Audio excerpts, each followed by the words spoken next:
Bonsoir les amis, bonsoir à tous. Oui Corinne, c'est vrai, il n'y a pas de musique à Marie-Odile et il y a une image fixe parce que j'ai compris que les problèmes que j'avais dans les directs lorsque j'ai une connexion Skype avec un invité provenaient de la lourdeur du fichier son que le logiciel que j'utilise pour me connecter à YouTube avait du mal à gérer. Tout simplement. Et donc ce soir, je me suis dit que j'allais essayer sans musique et je n'ai aucun souci. Donc ça vient bien de la lourdeur du fichier son que le logiciel avait du mal à traiter pour envoyer la musique sur YouTube. Donc je vais trouver une autre solution. Et parce que je ne peux pas continuer avec ce fichier son qui est trop lourd, tout simplement. Voilà, ça c'était les considérations techniques. Bonsoir à tous, je le redis.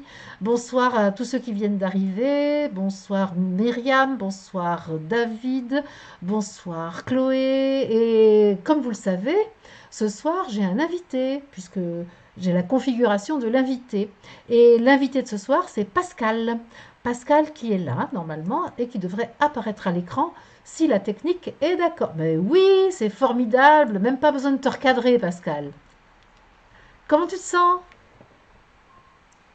Bon, ben, comme tout le monde, du stress, pas mal, mais je sais que ça va passer. Et puis, comme je te l'ai dit, je suis dans une période assez agitée depuis quelques mois. Et que, en plus, le problème de connexion que j'ai eu hier a pas favorisé les choses pour que je sois apaisé. Enfin, ça a été agité, mais grâce à ton appel d'hier, une amie qui l'a entendu m'a proposé une solution pour qu'il y ait une meilleure connexion ce soir. Donc, je suis à l'Espace GM, c'est un cabinet de médecine alternative où je reçois aussi, et j'ai un cabinet où je reçois aussi moi les personnes que j'accompagne. Et je remercie donc France qui est sûrement en train de regarder de sa proposition. Et parce que je ne savais pas qu'à l'Espace GM où je suis là au cabinet, il y avait une connexion Internet. C'est formidable, hein, parce qu'en fait, quelque chose qui démarrait plutôt difficilement, puisque techniquement on n'était quand même pas très bien hier matin quand on a fait les essais, et bien là ce soir la Ah oui. connexion elle est parfaite, l'image est bonne, le son est bon. Donc merci à France d'avoir écouté son Je suis, parce que j'avais demandé effectivement qu'ensemble nous mobilisions nos Je suis pour permettre la connexion fluide avec Internet. Et ben oui, c'est effectivement ça a été entendu et c'est formidable. Formidable. Oui, Mm. oui, oui, je bénis. Ouais.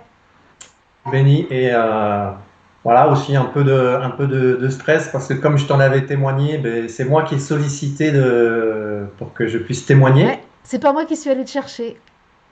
Oui, et Même si j'avais quand même eu l'idée, je dois le dire. Mais je oui, sentais qu'il était important que ce soit toi qui fasses la démarche. oui, et justement, c'est pour ça que j'y viens. Ça m'a beaucoup aidé parce qu'il m'a fallu plusieurs jours pour oser le faire. Et ce que j'avais pu déjà observer lors des conférences que je donne par rapport au livre, c'était que lorsque je suis sollicité, c'est plus facile pour moi, je me sens plus légitime. Même s'il y a le stress et le trac qui sont là, j'ai pu observer que quand c'était moi qui proposais de faire une conférence, ça devenait plus compliqué.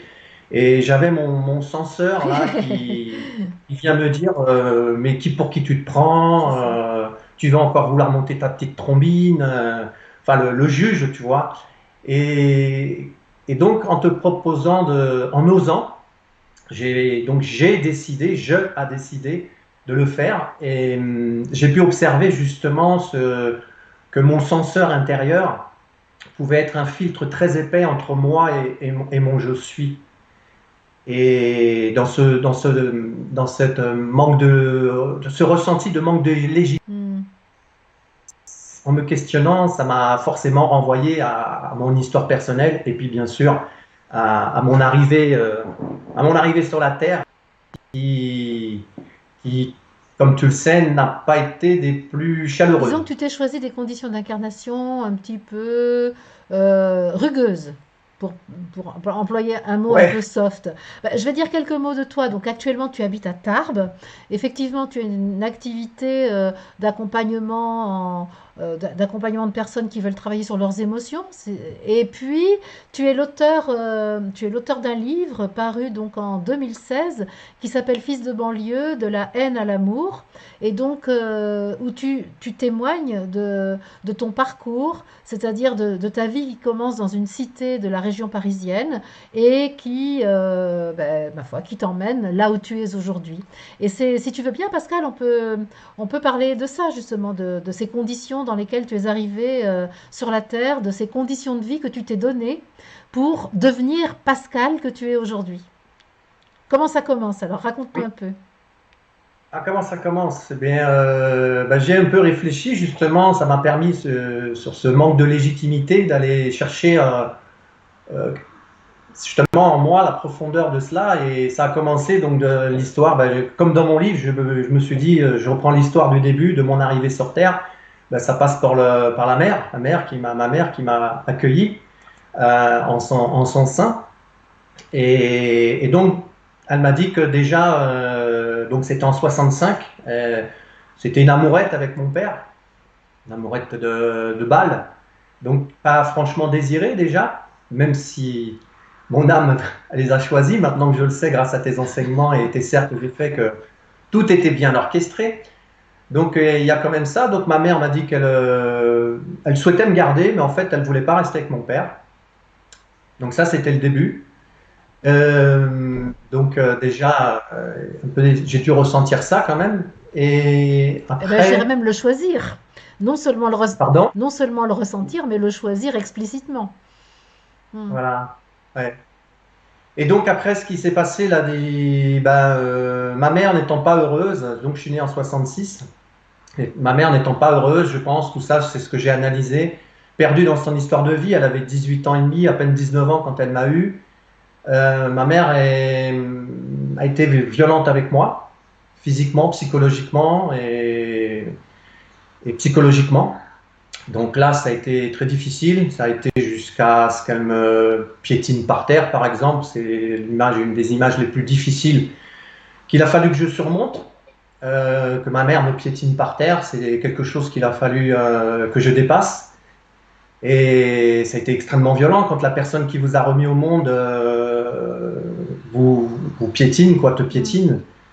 C'est à une époque de ma vie, je pensais que ma mère avait vraiment comment dire, un pouvoir de vie et de mort sur moi. Ce qui est vrai, d'une certaine façon. Oui, sûrement, oui. À ce Hmm. moment-là, elle aurait peut-être pu, ouais, ouais.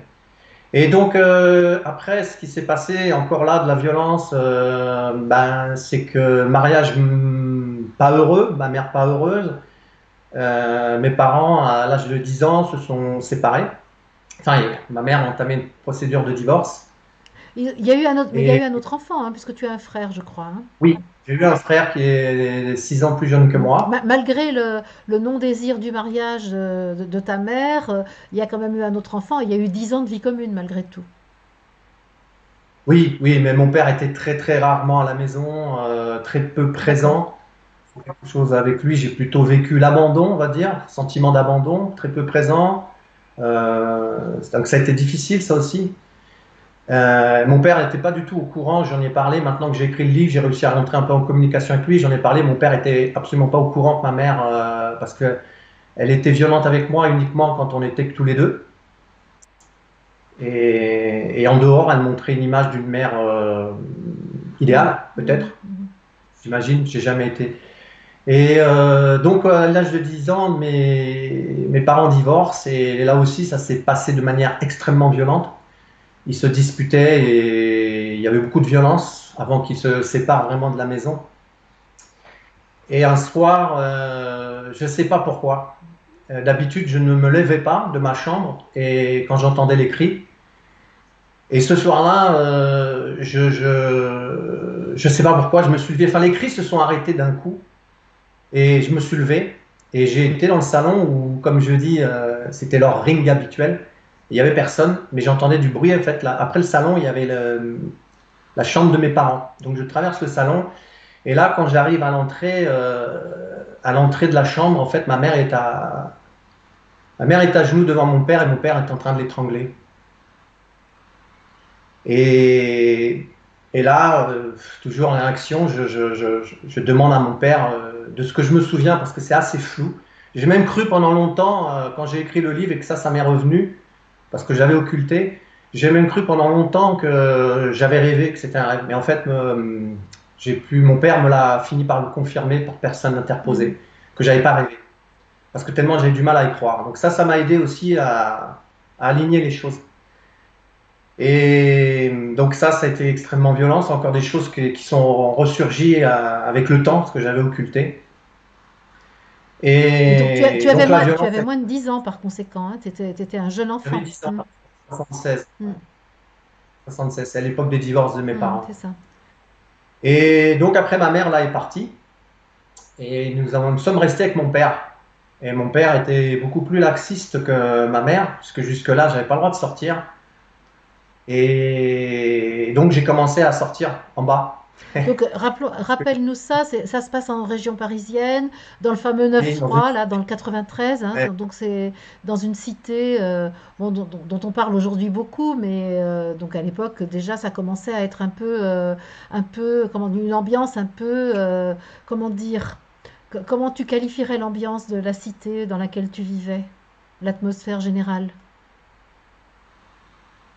ben, le mot qui me vient, moi, c'est beaucoup de C'est ça, violence. c'est... Beaucoup de Mm. violence. Même s'il se passe des belles choses, il y a des choses, il y a quand même des échanges, le multiculturel, tout ça, c'était très beau. Mais voilà, en arrivant, en incarnant un petit enfant, tu te demandes, mais waouh, c'est quoi ce C'est ça, monde, quoi? c'est ça. C'est terrible, quoi. Alors j'ai connu la violence. Donc c'est beaucoup de violence. Et quand je parle de violence, je vais à préciser maintenant toujours, euh, il y a la violence physique et que c'est pas tout le temps que des coups de poing et tout ça, parce qu'il y avait toute la misère sociale que j'ai pu voir et des choses extrêmement violentes dont je témoigne dans mon livre, que j'ai appelé misère humaine et que j'ai dans mon parcours de vie après, que j'ai pu m'apercevoir que ça avait été extrêmement choquant pour moi en tant Mm. qu'enfant. Et j'ai vu des choses, malheureusement, que j'estime qu'un enfant, quel que soit dans le monde, l'endroit où il est, ne devrait pas voir, mais particulièrement dans un pays comme le nôtre, parce que nous sommes quand même la cinquième puissance mondiale et que je suis persuadé qu'on pourrait faire autrement de toute cette souffrance, cette misère sociale qui peut amener. Et c'est ça qui, je le témoigne parce que c'est ça qui m'a amené justement après à basculer dans la violence et dans la haine. Mm. Donc c'est ça, ce que tu es en train de nous dire, c'est que dans ce milieu qui est violent à la maison et violent en bas, comme tu le dis, parce qu'il y a il y a la notion de l'appartement donc qui est en haut et de la rue qui est en bas, et donc dans ce milieu qui est violent à la maison, en haut et en bas, eh bien toi-même tu vas épouser cette violence en quelque sorte, tu vas épouser cette haine. Mais la haine est venue après la violence. J'ai dû l'épouser parce qu'en fait, si tu veux survivre à la cité, tu ne veux pas être un agneau, hein, c'est pas possible. Sinon, tu deviens une victime. Et là, vraiment, dans le sens victime, c'est que ça peut se passer très très mal. Tu deviens expiatoire, tu peux être racketté, ça peut aller même très très loin dans les violences sexuelles. Il y a un avilissement de l'autre. C'est tout ça aussi qui m'a énormément choqué. Et donc pour y survivre, parce que et survivre, quand je dis survivre, c'est pas forcément mourir physiquement. J'ai vu des gens sombrer psychologiquement parce que pas capable de se défendre, pas capable de montrer les crocs, et ça fait peur, quoi. Ça fait peur de voir cette victimisation de l'autre. Et j'ai pu observer là donc ce qui est terrible, Mm. la prédation de l'autre et ce que maintenant je peux dire de son frère et de sa sœur, quoi. Alors j'avais pas cette notion-là à l'époque, hein, mais je sais qu'intérieur de moi il y avait quelque chose qui ne comprenait pas ce qui se passait à l'extérieur, quoi. Et donc pour survivre, ben, il a fallu moi-même que je devienne méchant pour me défendre, pour prouver aux autres que je faisais partie du clan, parce que quelque part on devient une vraie meute. Et c'est terrible parce que bah, j'ai subi la violence, donc aussi en étant enfant, mais après je l'ai subi aussi à la cité, il a fallu m'en défendre, et donc je suis moi-même devenu prédateur et violent, et ça s'est amplifié. Et tu étais conscient? Tu étais conscient que tu étais violent et prédateur? Ce que j'étais conscient, c'est que j'avais extrêmement peur. En fait, à l'extérieur, je montrais quelque chose pour pas me faire violenter, pas pour ne pas me faire Oui, c'est agresser. ton système de Et défense en fait, hein. Mm. Voilà. Et ben, c'est ce que j'ai compris, c'est qu'en fait, j'étais en mode de survie. Oui, c'est ça. Voilà. C'était, L'agressivité est le seul système de défense. On le sait, en situation de tension extrême, il y a deux stratégies, soit l'attaque, soit la fuite. Donc, comme tu ne pouvais oui, pas fuir, parce que de fait tu étais là, et tu n'avais pas la ouais. liberté d'aller ailleurs, eh bien tu n'avais que la solution de l'attaque en fait. Oui, oui, j'étais pas spécialement violent pour attaquer, des fois avec le groupe, parce que l'effet de groupe amène une confiance, et puis il faut prouver pour exister. C'est ça. Il faut prouver pour exister. Faut démontrer, oui. Mm. Voilà. Et ça fait passer le message aux autres que bon bah on se laisse pas faire, on est méchant. Et c'est ça qui était terrible. Donc il y avait une partie de moi extérieure qu'il fallait que je montre pour exister. Mais en fait, à l'intérieur, le livre m'a beaucoup appris sur moi. En l'écrivant, j'ai dû reconnecter à des choses intérieures, des émotions qui étaient là, séquestrées depuis tant d'années. Et en revivant certaines scènes, donc j'ai pu reconnecter. En fait, à l'intérieur de moi, j'étais totalement apeuré, quoi. J'avais peur, peur, peur. Mm. Et mon petit enfant était bien là, complètement perdu dans ce monde de violence et ne pas savoir quoi faire. Et la seule façon, c'était de se protéger, c'était ouais, cet instinct de survie, de montrer les Mm. crocs, quoi. Et quand tu dis montrer les Et crocs, ça voulait dire quoi pour toi concrètement? Qu'est-ce que tu faisais? Par exemple, tu étais bagarreur, tu étais voleur, je ne sais pas oui, comment c'était. Parce que c'est vrai que moi qui ai vécu dans un hameau de 3 maisons en pleine campagne, c'est pratiquement très exotique pour moi, tu vois. Donc j'ai un petit peu de mal à concevoir ce que ça veut dire montrer les crocs à la cité. Moi, c'était avec des chèvres, des vaches, donc c'était pas du tout la même chose, hein. bah, montrer les crocs, c'était déjà être pas se laisser faire. Si quand quelqu'un commençait à venir te chercher, comme on dit, les noises. C'était bah, de temps en temps agresser quelqu'un, enfin à la cité, ou des dégâts qui se laissaient faire, taper sur la tête d'un gars. Ceux qui étaient des victimes, ce qu'on appelait des bouffons, qui se laissaient faire, c'était une façon d'intégrer le groupe. C'est terrible, hein. J'ai eu beaucoup de mal quand j'ai écrit le livre à revivre ça. J'ai été violent moi-même, j'ai agressé, j'ai racketté. Et après, oui, donc j'ai commencé à traîner. Donc, après mes 11 ans, je restais avec mon père, parce que c'est ça, après ça a été crescendo, hein, tout est crescendo. Et après, mon père nous a mis quand même en garde pendant un an avec le frère de ma mère à la campagne. Donc, j'ai connu un bon moment à la campagne aussi, les animaux. J'ai aidé à faire véler une vache, par exemple, donner à manger aux poules, plein de choses comme ça qui m'ont sûrement aidé par la suite d'avoir eu cette Tu as eu un pause. break en fait, tu as eu un break d'un an. Oui, Hmm.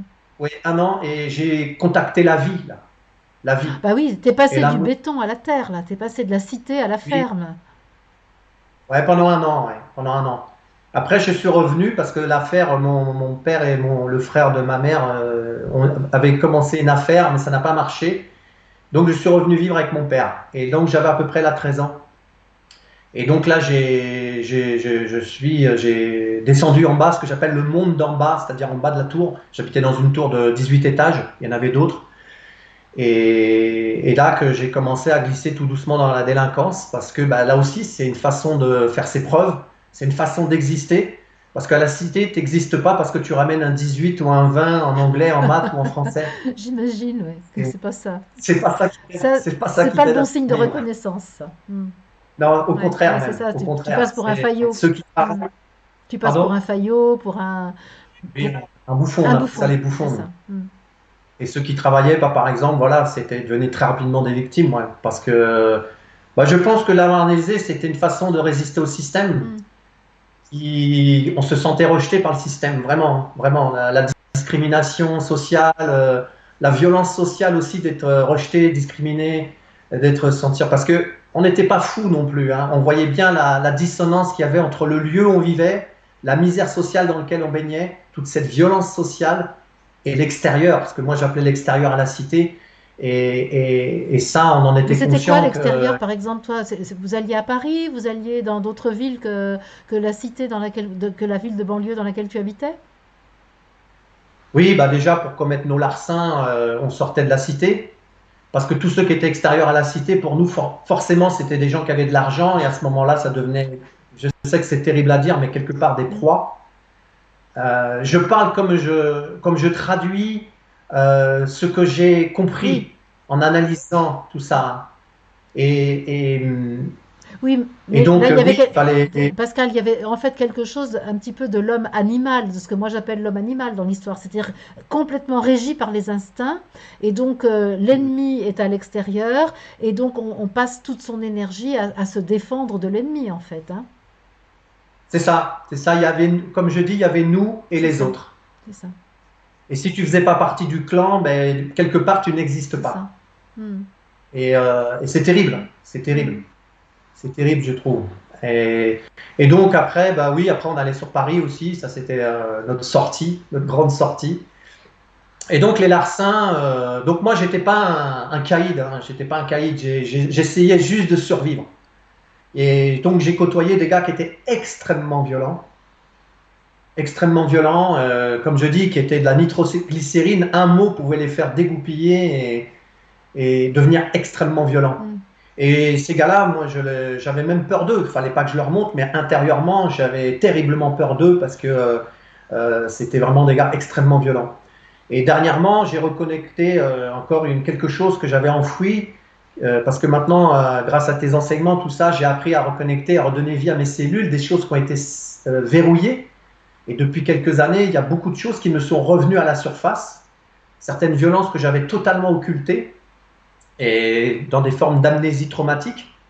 Et tout ça est en train de ressurgir tout doucement puisque j'apprivoise tout ça. Je rentre en paix avec cela, avec ce que j'ai été et aussi avec ce que j'ai vu. Et notamment, la dernière chose que j'ai reconnectée, c'était de me retrouver assis sur un mur à côté d'un gars qui était extrêmement violent et on savait qu'il avait tué. C'était pas fait attraper. Et dernièrement, j'ai reconnecté cette vibration d'être à côté de lui en sachant qu'il avait tué. Et ça m'a terrifié. Ça m'a Tu veux terrifié. dire que tu sentais finalement que tu étais à sa merci. Quand tu disais tout à l'heure, ma mère avait le pouvoir de vie et de mort sur moi, tu as reconduit cette expérience finalement à côté de ce jeune gars auprès duquel tu étais assis. Oui, Hmm. oui, et je savais que c'était quelqu'un, et ça me faisait peur de leur parler. Ils étaient deux, trois à peu près. Avant, ça me faisait peur de leur parler parce que tu savais pas si tu allais dire un mot qui allait être très mal perçu, très mal reçu par eux et ils pouvaient devenir extrêmement Hmm. violents. Donc, en général, je cherchais à les éviter. Et... Ah, ça a Non, coupé. non, non, pour l'instant tout va bien, je t'entends bien. Tu m'entends? Est-ce que tu m'entends? Moi, oui, je t'entends. Ah, l'image est Voilà, revenue. c'est ça. Ah, il faut que je touche. Il fallait que je Hmm. touche. D'accord. Et donc, voilà une des choses aussi que j'avais Alors là, effectivement, tu es figé pour l'instant. Alors, qu'est-ce qui se passe? Qu'est-ce se passe-t-il? Est-ce que tu m'entends, Pascal? Ah, d'accord, ok. On va rappeler petit geste technique. Reconnexion en cours. Oui, oui, oui. Je suis désolée. Donc là, pour l'instant, il me faut rappeler Pascal. Alors, ok. Donc, je suis désolée pour cette interruption. Donc. Voilà, Pascal, est-ce que tu m'entends? Pascal, m'entends-tu? Alors, qu'est-ce qu'on fait quand c'est comme ça? Qu'est-ce qu'on fait? Alors, je coupe vraiment ici et je rappelle. Je compte sur votre compréhension, je compte sur votre présence. Alors là, on me dit que c'est en cours de reconnexion. Bien évidemment, on va faire du lien immédiatement avec ce dont il était question. Et Pascal était en train d'évoquer, comme vous le savez, la peur qu'il a pu ressentir en se retrouvant. Alors, excusez-moi, vous avez tous les bruits. Alors, je suppose que vous entendez la sonnerie de Skype. Voilà, voilà. Pascal, es-tu là? Es-tu là, Pascal? Allô, Pascal? Oui, Es-tu je t'entends, es-tu là? Odile. Es-tu là? Es-tu là? Es-tu là? Alors, par contre, comment se fait-il? Ah, mais formidable. Donc voilà, on a eu une interruption. Oui, C'était intéressant parce que l'interruption est arrivée lorsqu'il était question de la peur que tu avais face à ce jeune homme auprès duquel tu étais assis et dont tu savais qu'il avait commis un meurtre. Et donc, évidemment, là, on peut dire qu'il y a quelque chose qui se fige, quelque chose qui meurt en toi à ce moment-là aussi. ouais, oui, oui, ça m'a. On continue là, ça a repris? Oui, oui, ça y est, c'est parti. Parce que j'ai plus tout l'écran qu'il y avait avant, mais bon, Je tant vais, je pis, vais, ça te- va. je vais te le remettre. Voilà, je Ok, vais te le ok. remettre. Ça y C'est est. bon, c'est bon. Oui, donc c'est encore une chose qui s'est excavée de moi dernièrement et que j'accueille, qui me fait comprendre à quel point bah, tout ça a été extrêmement violent pour moi et qu'il a fallu bah, exister en séquestrant beaucoup de choses, me couper aussi de mes émotions et de l'amour justement. Oui, c'est ça. Et donc voilà, ça veut dire quoi se couper de l'amour? Comment? Et tu pouvais pas là-bas, tu pouvais pas, comme je peux le faire maintenant et depuis des années, pleurer facilement. T'as pas le droit de pleurer Par là-bas. Si tu exemple. pleures, t'es C'est mort. ça. Mm. Et il faut être forcément montrer l'armure. J'avais une armure incroyable. Il m'a fallu des années pour aller la démonter. Et encore aujourd'hui, elle est encore un peu présente, mais j'ai fait beaucoup de chemin. Mhm. Ça, c'est sûr. Mhm. Et donc, oui, il a fallu verrouiller tout ça. Ce qui je crois aussi, m'a conduit aussi dans cette extrême violence, parce que ne sachant pas comment évacuer mes émotions, parce que j'ai découvert ma tristesse en 2015 dans un de tes cercles. Je ne savais pas ce que c'était que la Ben tristesse, non. donc je pouvais Pas. évacuer mes émotions Mm. de ce côté-là. Et la peur, bah, c'est pareil à la cité, la peur, il ne faut pas montrer qu'on a peur. Donc, faut être un kamikaze. Donc ça aussi, je découvre la peur ces derniers mois là, justement. C'est intéressant. J'exprime Parce que beaucoup la peur ces derniers ça, mois. c'était une émotion totalement prohibée, totalement interdite en fait, hein. Et donc, Ah oui, bah, mm, oui, il fallait toujours être montré qu'on était plus fort que l'autre, qu'on n'avait pas peur ouais. et faire toujours des choses même qui mettaient notre vie en danger par Et moment. oui, pour montrer qu'on n'a pas peur, il faut faire ça. Mm, Voilà, mm, voilà. Comme on disait, t'es un dingue, t'es un cramé. mm. Ça, c'était quelque chose de valorisant à la cité. Si on allait à la cité, on te disait t'es un cramé, c'était un titre. Ah, ça veut dire un cramé, ça veut dire quelqu'un de chouette, quelqu'un qui a du cran, quoi. Qu'a du cran et qu'a pas Ah, peur. c'est ça, d'accord. Et est-ce que, Ça devient. est-ce que dans cette cité où tu vivais toi, il y avait une hiérarchie? Est-ce que le clan était structuré, hiérarchisé, avec un chef, avec des suiveurs, etc. Oui, tout à fait, bien sûr. C'est pour ça que je parle de meute, quelque part. Et il y a forcément des dominants, hein. Il y a ceux qui étaient ultra-violents, forcément, étaient des dominants. Et Et il fallait juste, moi, parce que comme je dis, j'ai juste été suffisamment méchant pour survivre. d'accord. Et est-ce que par exemple, si un des caïds t'avait dit il faut aller tuer un autre, tu aurais pu le faire? Non, non, parce que j'ai pas basculé jusque-là. J'ai fait en sorte de ne pas me retrouver dans les sales coups. Et je pense que maintenant, au regard la conscience que j'ai, de la connaissance que j'ai, grâce à tes enseignements où j'ai découvert mon âme, j'en avais entendu parler, mais là, dans tes cercles, j'ai pu identifier. Maintenant, j'arrive à revoir des instants que j'ai vécus où, en fait, mon âme était présente et elle me guidait, sans que je le sache, bien sûr. Oui, alors la question finalement, je te l'ai pas posée parce que ça va de soi. Je crois que là, la dimension spirituelle, pendant toutes ces années de ta vie dans la cité, c'est même pas une question, ça n'existe pas. En fait, la question ne se pose pas. Ou alors est-ce que tu as déjà cette perception de ce monde subtil? Absolument pas, absolument Alors, pas. Je suis juste dans le questionnement par rapport au monde dans lequel j'évolue et il y a une dissonance entre mon intérieur et l'extérieur, hmm. que je vis toujours d'ailleurs. Ah, Sauf que maintenant, ça a du sens. c'est ça. C'est-à-dire que aujourd'hui encore, tu dirais qu'il y a pas d'accord entre ce que tu vis intérieurement et ce que tu vis extérieurement? C'est ce que tu veux dire? En fait, entre ce que je ressens à l'intérieur et le monde que je vois, mais pas de mes yeux de chair, D'accord. ne correspond pas au monde que je vois là, qui est présent. Hmm. Mais maintenant, je sais que je ne suis pas descendu par hasard et tes séminaires de guide guérisseur de l'humanité m'ont beaucoup Hmm. apporté et de guérison, entre autres, avec moi-même et de comprendre que je ne suis pas descendu, comme je te l'avais dit une fois, pour noircir le monde, mais bien pour y venir y apporter la lumière et faire grandir Hmm. l'amour. Et ça commence par moi, bien sûr. Et c'est pour ça que j'ai mis le sous-titre de mon livre de la haine à l'amour, parce que j'ai pu mesurer le chemin que j'avais fait et que maintenant je suis même presque, enfin, je suis en gratitude avec ce que j'ai vécu parce que j'ai pu bien expérimenter le côté obscur. Ouais. Et, et j'ai même moi-même par moment eu la pulsion, j'ai frôlé avec la pulsion de détruire celui qui venait m'agresser, c'est-à-dire de vraiment le tuer. Mais là, de ton Hum. propre chef, c'est pas parce que tu obéissais à un caïd. Ah non, non, j'ai Mais pas été justement, jusque. comment est né? Parce que tu dis au début, j'avais pas la haine en fait, j'avais juste le besoin de survivre.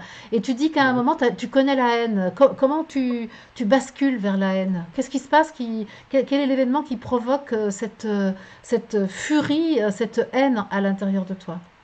Ben, cette violent sentiment d'injustice, D'accord, aussi bien dans ce que j'ai vécu sous le toit c'est familial, ça. que cette violence sociale. J'ai vu des choses terribles. Par exemple, voilà, des choses qui m'ont marqué. C'est pareil, c'est des choses qui me sont revenues à la surface que j'avais totalement oubliées. Un copain, parfois, son père, j'en témoigne dans mon livre où j'ai pas voulu en faire un recueil de misère. Il n'y a pas que ça, hein, mais j'ai voulu témoigner de choses ce que représente ce que j'appelle la misère sociale et qui peut être extrêmement violente à recevoir. Voilà, c'était un copain, son père, des fois, il rentrait le soir alcoolisé, il le battait, il le foutait dehors sans manger et il allait dormir à la cave avec les rats et les chiens errants, par exemple. Et ça, c'est extrêmement violent. Moi, j'avais 14-15 ans, quoi. Et tu te demandes, mais dans quel monde on est? Ça fait peur parce que tu te dis, ça peut m'arriver. Je sais pas. Moi, ma mère m'a jamais mis à la porte, mais elle me battait. Et alors, jusqu'à l'âge de 10 ans, après, mon adolescence, ça ne m'a plus battu, hein. Je suis retourné vivre avec elle vers l'âge de 14-15 ans, hein. Mais jusqu'à 10 ans. Et une autre chose que j'ai trouvé violente, par exemple, aussi, qui m'est éclaté au visage il y a 7 ans. J'étais dans une formation et j'étais en conflit avec une personne et ma colère prenait le dessus et mon formateur, j'ai remercié dans mon livre André Pouecker qui m'a beaucoup apporté. Il m'a dit viens dans le bureau Pascal, on va parler. Et puis il m'a écouté, on a parlé et d'un seul coup j'ai reconnecté quelque chose d'extrêmement violent que j'avais totalement oublié. Et c'est en fait c'est une femme, une jeune femme qui devait avoir 27-28 ans qui s'est défenestrée avec son bébé dans les bras. Et donc ça, c'était déjà terrible. Et toute la période de scolarité où j'allais au collège, je passais au pied de cet immeuble pour aller au collège. Et au pied de l'immeuble, donc il y avait un trou qui avait été creusé par le choc que ça avait fait de l'impact sur la terre. Et à chaque fois que je passais devant ce trou, je le regardais et je me disais pourquoi. Hmm. Pourquoi elle a sauté avec son bébé dans les bras. Et des exemples comme ça, voilà, c'est deux moments très, très, très forts qui ont été extrêmement violents. Notamment cette femme-là, c'est quelque chose qui m'a percuté quand ça m'est revenu Hmm. à la mémoire. Ça va dans le sens de ce que Et dit Josie. Josie écrit sur le chat là. C'est terrible, mais on dirait que cette vie dans la cité est la suite logique d'un début de vie avec une mère violente. Et c'est la même chose que tu dis, c'est qu'en fait, il y a la même violence dans les appartements qu'en bas, en fait, que dans la rue, sur les places, en fait. Hmm. beaucoup. Hmm. Hmm. Donc voilà, c'est des choses pour répondre en fait, pour donner un peu une image qui amène à cette haine après, la haine de la société, parce que j'ai eu la haine de la société. Hmm. C'est fini? Je l'ai Est-ce que eu. c'est encore le cas, Pascal, ou est-ce que c'est complètement résorbé, ça, transformé? Euh, non, il y a encore un peu de colère, mais maintenant cette colère, je l'utilise. J'ai compris justement. C'est sur ça que je veux venir justement de la haine à l'amour. J'ai compris qu'en fait cette colère, elle est légitime, mais maintenant j'ai compris que je pouvais l'utiliser différemment que d'agresser mon semblable ou de monter dans une violence extrême qui pourrait m'amener à détruire l'autre Hmm. physiquement, comme j'ai pu avoir parfois le ressenti et avoir envie de le faire en pensant me guérir. Et j'ai compris que cette colère, bah maintenant, voilà, elle est toujours présente, c'est un foyer, mais je l'ai mis au service d'autre chose, Hmm. c'est-à-dire en écrivant ce livre, en faisant des conférences et en témoignant de moi. J'ai déjà donné aussi des émissions de radio, et puis ce que je fais ce Hmm. soir. Voilà, donc cette colère, elle est là, et c'est pour vraiment ce que j'ai compris à travers moi, ce que j'ai vécu à la cité, c'est ce que j'avais à alchimiser, Hmm. et ce que l'humanité a alchimisé, justement. Et cette période que nous traversons, que je traverse, qui est très agité. Comme tu le sais, ces derniers mois, des choses difficiles de nouveau se sont réveillées à moi, avec les deux personnes qui me sont très proches, qui ont décidé de s'éloigner de moi. Donc me font revivre des émotions très difficiles, d'où la peur qui a été réveillée par rapport à tout ça. Et, et ce que j'ai compris, c'est ce qu'on avait alchimisé dans cette période difficile au niveau de l'humanité dans laquelle on est, qu'on traverse. C'est aussi mon histoire personnelle. C'est ça. Il y a un parallèle en fait Et entre ton histoire personnelle et l'histoire collective. tout à fait, et nous le vivons toutes et Mm. tous. Et ce que j'ai compris, c'est que pendant longtemps, quand j'ai voulu m'en sortir, quand je suis sorti de la cité, bon, ben, j'ai vu des psys, tout ça, et puis il y a quelques années, il y a maintenant 10 ans, j'ai rencontré le bouddhisme, qui m'a beaucoup apporté. Alors, j'ai pas pris refuge, mais pendant 3 ans, j'ai été au temple, j'ai suivi les enseignements, et les enseignements m'ont beaucoup apporté sur la paix, justement, la compassion, l'empathie, toutes des choses que je ne connaissais pas, enfin, surtout l'empathie, je connaissais même pas le terme. Et, donc, ça m'a beaucoup enseigné. Ça m'a beaucoup enseigné et ça m'a orienté vers ma lumière. Tout un chemin qui m'ont conduit aussi vers toi en 2014 pour compléter tout ça. Et ce que j'ai compris, c'est que, donc avec le bouddhisme, je me suis mis ici à la méditation. Et pendant longtemps, j'ai cru qu'un jour, j'allais pouvoir, comme un zip, m'ouvrir, sortir ma haine et ma colère et la mettre de côté et tout refermer. Et je serais tranquille. Et je serais zen de chez zen. Et j'ai fini par comprendre que cette colère et tout ça, elle serait en moi, elle fait partie innée de l'homme. Mais ce que je comprends maintenant ces derniers temps, c'est qu'en fait, je n'ai qu'une chose à faire dans cette ascension qui nous est demandée actuellement, cette élévation de conscience, cette élévation vibratoire. Je n'ai qu'une chose à faire, c'est d'épouser cette violence. C'est d'épouser le nazi. L'autre fois, tu parlais de nazi, ça m'a énormément parlé. Parce que dans mes conférences, je parle justement du nazi qui est en moi. Mm. Alors après, on peut mettre le terme qu'on veut, mais c'est un terme qui me parle parce que je me suis beaucoup intéressé à la Seconde Guerre mondiale, parce que j'ai eu besoin de comprendre comment un être humain peut en arriver là, à exterminer son semblable de la manière dont les nazis ont exterminé leurs semblables. J'ai eu besoin de lire aussi sur les génocides, sur les serial killers. Je me suis beaucoup instruit là-dessus pour les comprendre. J'avais besoin de comprendre comment un être peut basculer dans cet extrême. Mm. Il y avait besoin Et d'exorciser la violence, de la comprendre intellectuellement au lieu de la subir comme tu l'avais subie en fait. oui, puis surtout, je l'ai subi, mais aussi je l'ai fait subir, et j'ai vu ce nazi en Mm. moi. Je lui ai donné vie.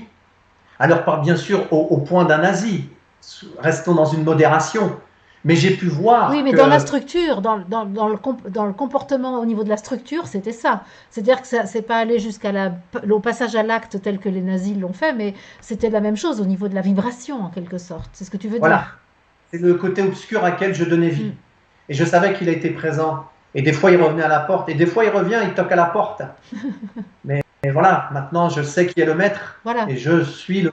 C'est ça. C'est-à-dire que ce que Et tu es en train de dire, Pascal, si tu veux bien, je vais le formuler et tu vas me dire si tu es d'accord avec ça, c'est que dans tes conditions d'incarnation, tu choisis des situations qui vont favoriser l'émergence de la violence et de la haine, non pas dans le but de t'en débarrasser, mais dans le but de le convertir. Ça fait partie de ton bagage et en fait, ça va devenir des atouts dès lors que tu vas en être le maître. Est-ce que tu es d'accord avec cette façon de le dire? alors, des atouts. Maintenant, quand j'ai de la colère, je me pose et me dis qu'est-ce qu'elle vient de me dire, qu'est-ce qui n'est pas C'est juste, ça. en quoi je peux l'accueillir sans moi-même basculer dans la violence. Mais ce que j'ai compris et le chemin que j'ai à faire, mais c'est toute l'humanité actuellement qui a à le faire. Mais j'ai compris que en ayant connu ce que j'ai connu, c'est en ça que j'ai à éclairer l'humanité par mon parcours et à partager. Mm. C'est que chacun doit aller voir son censeur intérieur, son inquisiteur, et ne pas et aller voir ce que je me censure et ce que je veux censurer chez l'autre. En quoi mon Asie intérieure me voudrait me séquestrer, m'interdire, Quelle est ton et en quoi intolérance, tu veux dire? voilà, Voilà, à quel moment je deviens intolérant? À quel moment je dis non à quelque chose, en fait? C'est ce que tu veux dire?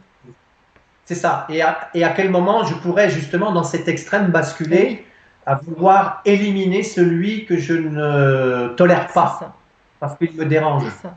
parce qu'il ne correspond pas à mon image du monde. Oui. Et ce que j'aime à souligner, ce que j'ai compris, parce que le chemin que j'ai compris, en fait, il n'est que dans une seule direction. Il est vers soi. Hmm. Donc, je comprends que, en fait, en quoi je me censure, en quoi je veux me détruire, parce que j'ai voulu me détruire et j'ai joué avec la mort. Pendant longtemps à la cité, j'ai joué avec la mort.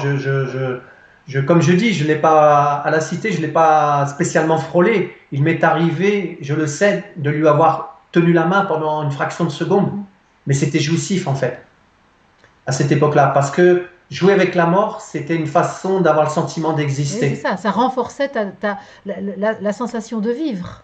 C'était plus fort que Oui, la mort, en fait. oui, voilà, c'est Hmm. ça. Et c'était jouissif derrière. Hmm.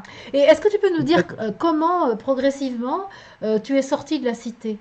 Parce que on voit bien cette immersion là, mais et on voit bien qu'aujourd'hui il y a beaucoup de conscience dans ce que tu vis et tu parles du bouddhisme, tu parles de l'amour, de la compassion. On voit bien qu'il y a eu quelque chose qui s'est passé là. Quelle est la situation, enfin, quels sont les paramètres qui t'ont permis de t'extraire de ce monde violent et d'aborder une autre étape dans ta vie? Ah ben maintenant, avec l'analyse que j'en ai, grâce toujours pareil à tes enseignements, ben, mon âme m'a fait frôler des choses. J'ai compris maintenant, parce que pendant longtemps, j'ai eu le syndrome de Lazare, c'est le syndrome du survivant. Et je me suis demandé pourquoi. Pourquoi moi je suis resté en vie? Parce que bien sûr, j'ai eu beaucoup de copains qui sont morts de diverses manières. Certains ont été abattus par balles, overdose, accident de voiture, course de poursuite avec la police, accident de moto et mort. Voilà, donc j'ai eu beaucoup de morts à côté de moi. Et donc il m'est resté, pourquoi moi je suis resté vivant, Mais je m'en suis il y a sorti. une question que je t'ai pas posée et je la pose maintenant, mais est-ce que tu avais recours à la drogue, par exemple? Parce que la drogue a fait partie de ton parcours.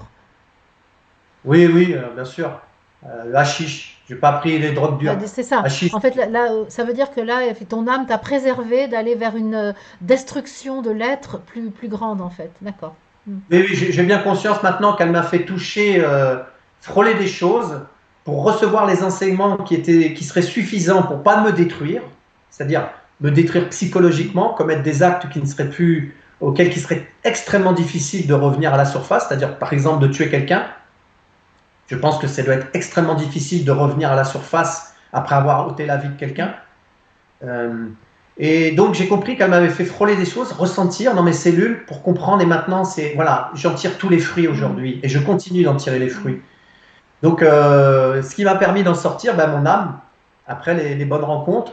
Et la première grande cassure que j'ai eue avec le quartier, la cité, c'est l'armée. Ah ouais. C'est l'armée parce que en fait, ben, j'ai rencontré d'autres personnes. Alors, c'est pas l'armée en Oui. soi, parce que c'est extrêmement difficile, parce que forcément, moi, je baissais pas la tête et on voulait me baisser la tête, on voulait me casser, comme on m'a dit. Mon adjudant-chef m'a dit, toi, je vais te casser. Hmm. Et parce que forcément, moi j'étais une tête brûlée, donc ça ne pouvait pas le faire à l'armée. Donc c'est pas eux qui m'ont aidé, ils m'ont au contraire renforcé dans ma colère et ma violence. Mais c'est les personnes que j'ai rencontrées, les appeler comme moi.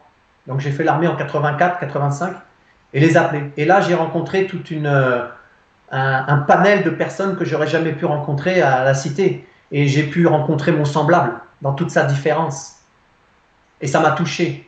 C'est-à-dire, parce que là, tu avais un autre code pour être en relation avec eux, c'est ce que tu veux dire? Parce qu'à la cité, il y a un seul code, en fait. Il faut montrer sa violence pour survivre. À l'armée, tu pouvais vraiment rencontrer des gens sans passer par ce déguisement de violent, en fait. C'est- Voilà, je pouvais être autre Hmm. et m'autoriser à être autre. Ah ouais, c'est. Et, Hmm. et j'ai été pris sous l'aile d'un gars qui, lui, avait grandi dans les beaux quartiers, dans le 7e arrondissement, dans les beaux quartiers. Alors, il était issu de famille modeste, mais il était portugais, donc ses parents étaient concierges dans les beaux bâtiments du 7e. Ah ouais, donc il avait à la fois la condition sociale semblable à la tienne, mais un Oui, écrin différent. C'est intéressant. Il te permettait, par l'écrin d'où il venait, d'accéder à autre chose. oui, tout à fait. Hmm. Tout en étant sans le rejet social, il n'y avait pas le rejet social parce qu'on se comprenait, mais lui, il avait été à l'école avec les gosses de riches, qui lui-même avait subi la discrimination des gosses de riches parce que c'était le fils Des des, concierges. des concierges. Donc il avait connu la discrimination comme moi je l'ai connue à la Cité, parce que quand je dis discrimination, je l'ai totalement vécu, et c'est pour ça que j'en ai voulu à la société française. J'avais beau m'appeler Pascal Nobécourt, avoir les yeux bleus, et j'ai subi la discrimination et le rejet de la société française parce que j'habitais dans les sales quartiers. Donc ça, c'est extrêmement violent à subir aussi. Parce que je l'ai bien vécu quand j'ai voulu justement en sortir. On m'a pas ouvert toutes les portes. Mais bon, je voudrais juste ajouter une information. Moi, je peux dire aussi que habitant à la campagne, parlant patois et étant fille de marchand de vaches et d'éleveur de chèvres et de vaches, moi, je peux dire aussi que je me suis discriminée. Je ne sais pas si j'ai subi la discrimination, mais en tout cas, j'avais un complexe social qui s'apparente à ce que tu appelles la discrimination. Donc, dans la discrimination, il y a aussi notre part. Enfin, tu vois ce que je veux dire, et je pense que tu le sais aujourd'hui. C'est-à-dire que je me discrimine parce que je me compare à autre chose qui me paraît plus enviable que mon sort. Est-ce que tu es d'accord avec ça? Oui, oui, oui, puis c'est pas, quand t'es pas en conscience, tu peux pas être en amour de celui qui te C'est rejette. ça. Hmm. Et il a ses bonnes raisons Hmm. aussi. Et donc là, la confrontation, elle est Hmm. là. C'est ça que j'ai compris. J'ai compris qu'il n'y a qu'une chose à faire maintenant, c'est épouser la forme que cela prend. Hmm. Hmm. Et actuellement, je suis en plein travail là-dessus parce que ce que je vis actuellement, ce que j'ai à traverser, qui est très souffrant de nouveau, qui vient activer des blessures, même certaines que je n'avais pas identifiées. Heureusement que j'ai la conscience des enseignements et de mon âme, et que mon je suis ne me fait pas vivre ce que j'ai à traverser pour me punir, pour Hmm. me faire du mal. C'est pour me grandir. Si je suis en capacité d'épouser ce qui vient à Hmm. moi. D'accepter Et profondément ce qui est là. voilà. Hmm. Et mon expérience de vie, justement, ce que j'ai eu à épouser, la violence de ma mère, la violence de la cité, la violence de la société que j'ai fait, viennent me prouver que c'est la seule chose à faire pour exister, pour se grandir. Hmm. Et donc, c'est le chemin que j'ai à faire et qu'on a tous à faire au niveau de l'humanité. C'est épouser la forme que cela Hmm. prend. Et tu peux nous reparler là de cet ami portugais qui t'a initié à une autre modalité relationnelle? Oui, oui, ça a été très très fort. Ça a été très très fort. Donc lui était cultivé, il m'a partagé des choses, il m'a fait lire des poèmes, il aimait lire. Donc il me partageait des poèmes. Tu imagines bien qu'à la cité, tu ne vois pas arriver à être à côté d'un gars et lui dire tiens, je vais te lire un poème, j'ai trouvé ça super beau. Mais- Qu'est-ce que Même, qu'est-ce que t'en penses? même les fleurs du mal de Baudelaire, ça passe pas. Qu'est-ce que t'en penses? C'est quoi ton ressenti? Tu vois le truc? Et donc il me lisait des poèmes qui m'ont ému profondément, notamment un qui m'a profondément touché. J'en parle dans mon livre, Le Dormeur du Val. Arthur Ça Rimbaud, m'a ah oui. Hmm. Et ça m'a touché de se dérouler du poème, comment il en arrive à parler de la mort, mais d'une manière Il a majestueuse. deux C'était trous magnifique. rouges au côté droit. Voilà. Voilà, c'est Ouais. ça. Il dort, il ne semble, il ne dort, il dort, et tout ça. C'était Hmm. magnifique. Donc, ce qui a permis aussi qu'il sortit de la cité, c'est quand j'avais mes permes, plutôt que de rentrer à la cité et de retrouver mes potes de cité, il me disait, viens à la maison. Donc, j'allais dans le septième. On peut vraiment voir comment ton âme a été reconnue par son âme, hein. Oui. Et là, Et donc, j'allais dans un immeuble ouais, haussmannien. c'est ça, dans le 7e arrondissement, un des plus chics de Paris quand même. Oui. Un des plus chics de Paris, ouais. Hmm. Et après, j'ai vécu des choses difficiles parce qu'il y avait des personnes une personne une fois qui m'a demandé mais qu'est-ce que vous faites là? Parce que bah, elle voyait tout de suite que j'étais pas du quartier, Hmm. quoi. Hmm. Bah là, ça confirmait la discrimination. Oui, tout à Hmm. fait. Comme je dis, on voulait me renvoyer de là où je venais, hein. Mais j'avais pas les codes Hmm. non plus, Et hein. est-ce que tu serais d'accord, là, juste qu'on prenne un instant, Pascal, pour justement être dans la conscience de ce que l'âme met en place pour nous aider à nous souvenir d'elle. Et comment cet ami portugais, c'était quoi son prénom? Enfin, c'est Tonio. Tonio. Voilà. Et là, par exemple, comment Ah, c'est Antonio. Oui, l'âme de Tonio et ton âme se sont trouvées pour justement que tu entres dans un nouvel apprentissage, que tu entres dans l'apprentissage de nouveaux codes relationnels. Et donc là, ce que je te propose, c'est qu'on porte ensemble, là, pendant quelques instants, cette conscience de la bonté de l'âme qui met en place dans nos biographies les rencontres nécessaires pour que la mémoire revienne à la conscience. T'es d'accord pour qu'on porte ça juste avec quelques secondes de silence? tout à fait. Super, Plaisir. super. Et donc nous pouvons tous, là, prendre un instant pour regarder dans le rétroviseur de notre vie et mettre en conscience toutes ces âmes qui nous ont permis de nous souvenir de je suis, qui nous ont permis de nous ouvrir à l'amour, à la rencontre avec autrui, à la construction d'un embryon de fraternité, qui nous ont permis de rencontrer la bonté, la générosité, la tolérance.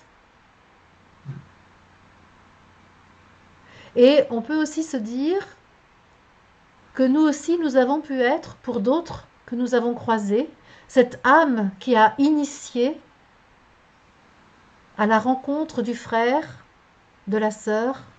Nous avons pu être aussi celui, celle qui a permis l'ouverture du cœur, l'ouverture de la carapace, de la survie, pour aider quelqu'un qui nous a rencontrés à entrer dans la vie de son âme, dans la vie de l'esprit.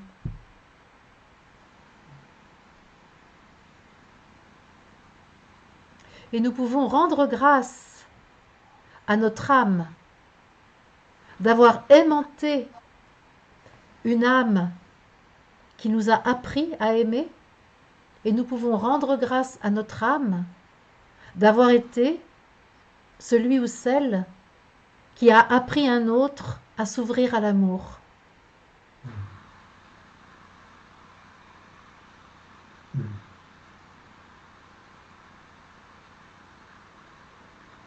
Et nous pouvons, là, en cet instant, faire du lien avec la mission que nous avons choisie, avec l'action que nous avons choisi de mener, là, maintenant, dans l'humanité.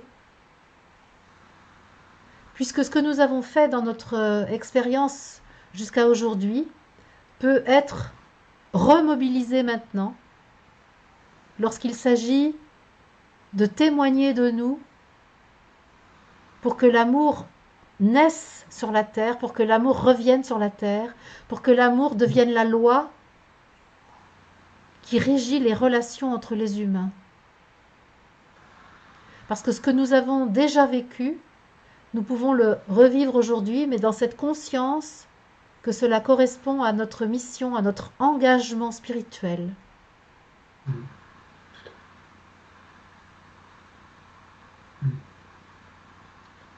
Tout à fait d'accord avec toi, Marie. On a déjà, C'est totalement comme ça que je le ressens. voilà, on a déjà l'entraînement en fait, c'est ça qui est génial. Aussi bien dans le fait de recevoir l'aide de l'autre que de donner l'aide à l'autre. Ça c'est formidable. J'ai beaucoup de frissons en portant cette vibration-là. Donc, merci à Tonio. Tu sais ce qu'il est devenu, Tonio? Non. Dans mes blessures, il a activé par une parole que j'ai très mal reçue. Et il a activé une de mes blessures et je me suis séparé. C'était pas possible. Il avait, c'était un grand frère pour moi et je l'idéalisais. Il m'a tellement apporté, tellement, comme tu le disais, il m'a permis d'accéder à une part de moi que je n'identifiais pas. Ça a été très très fort. Et j'en ai encore de l'émotion.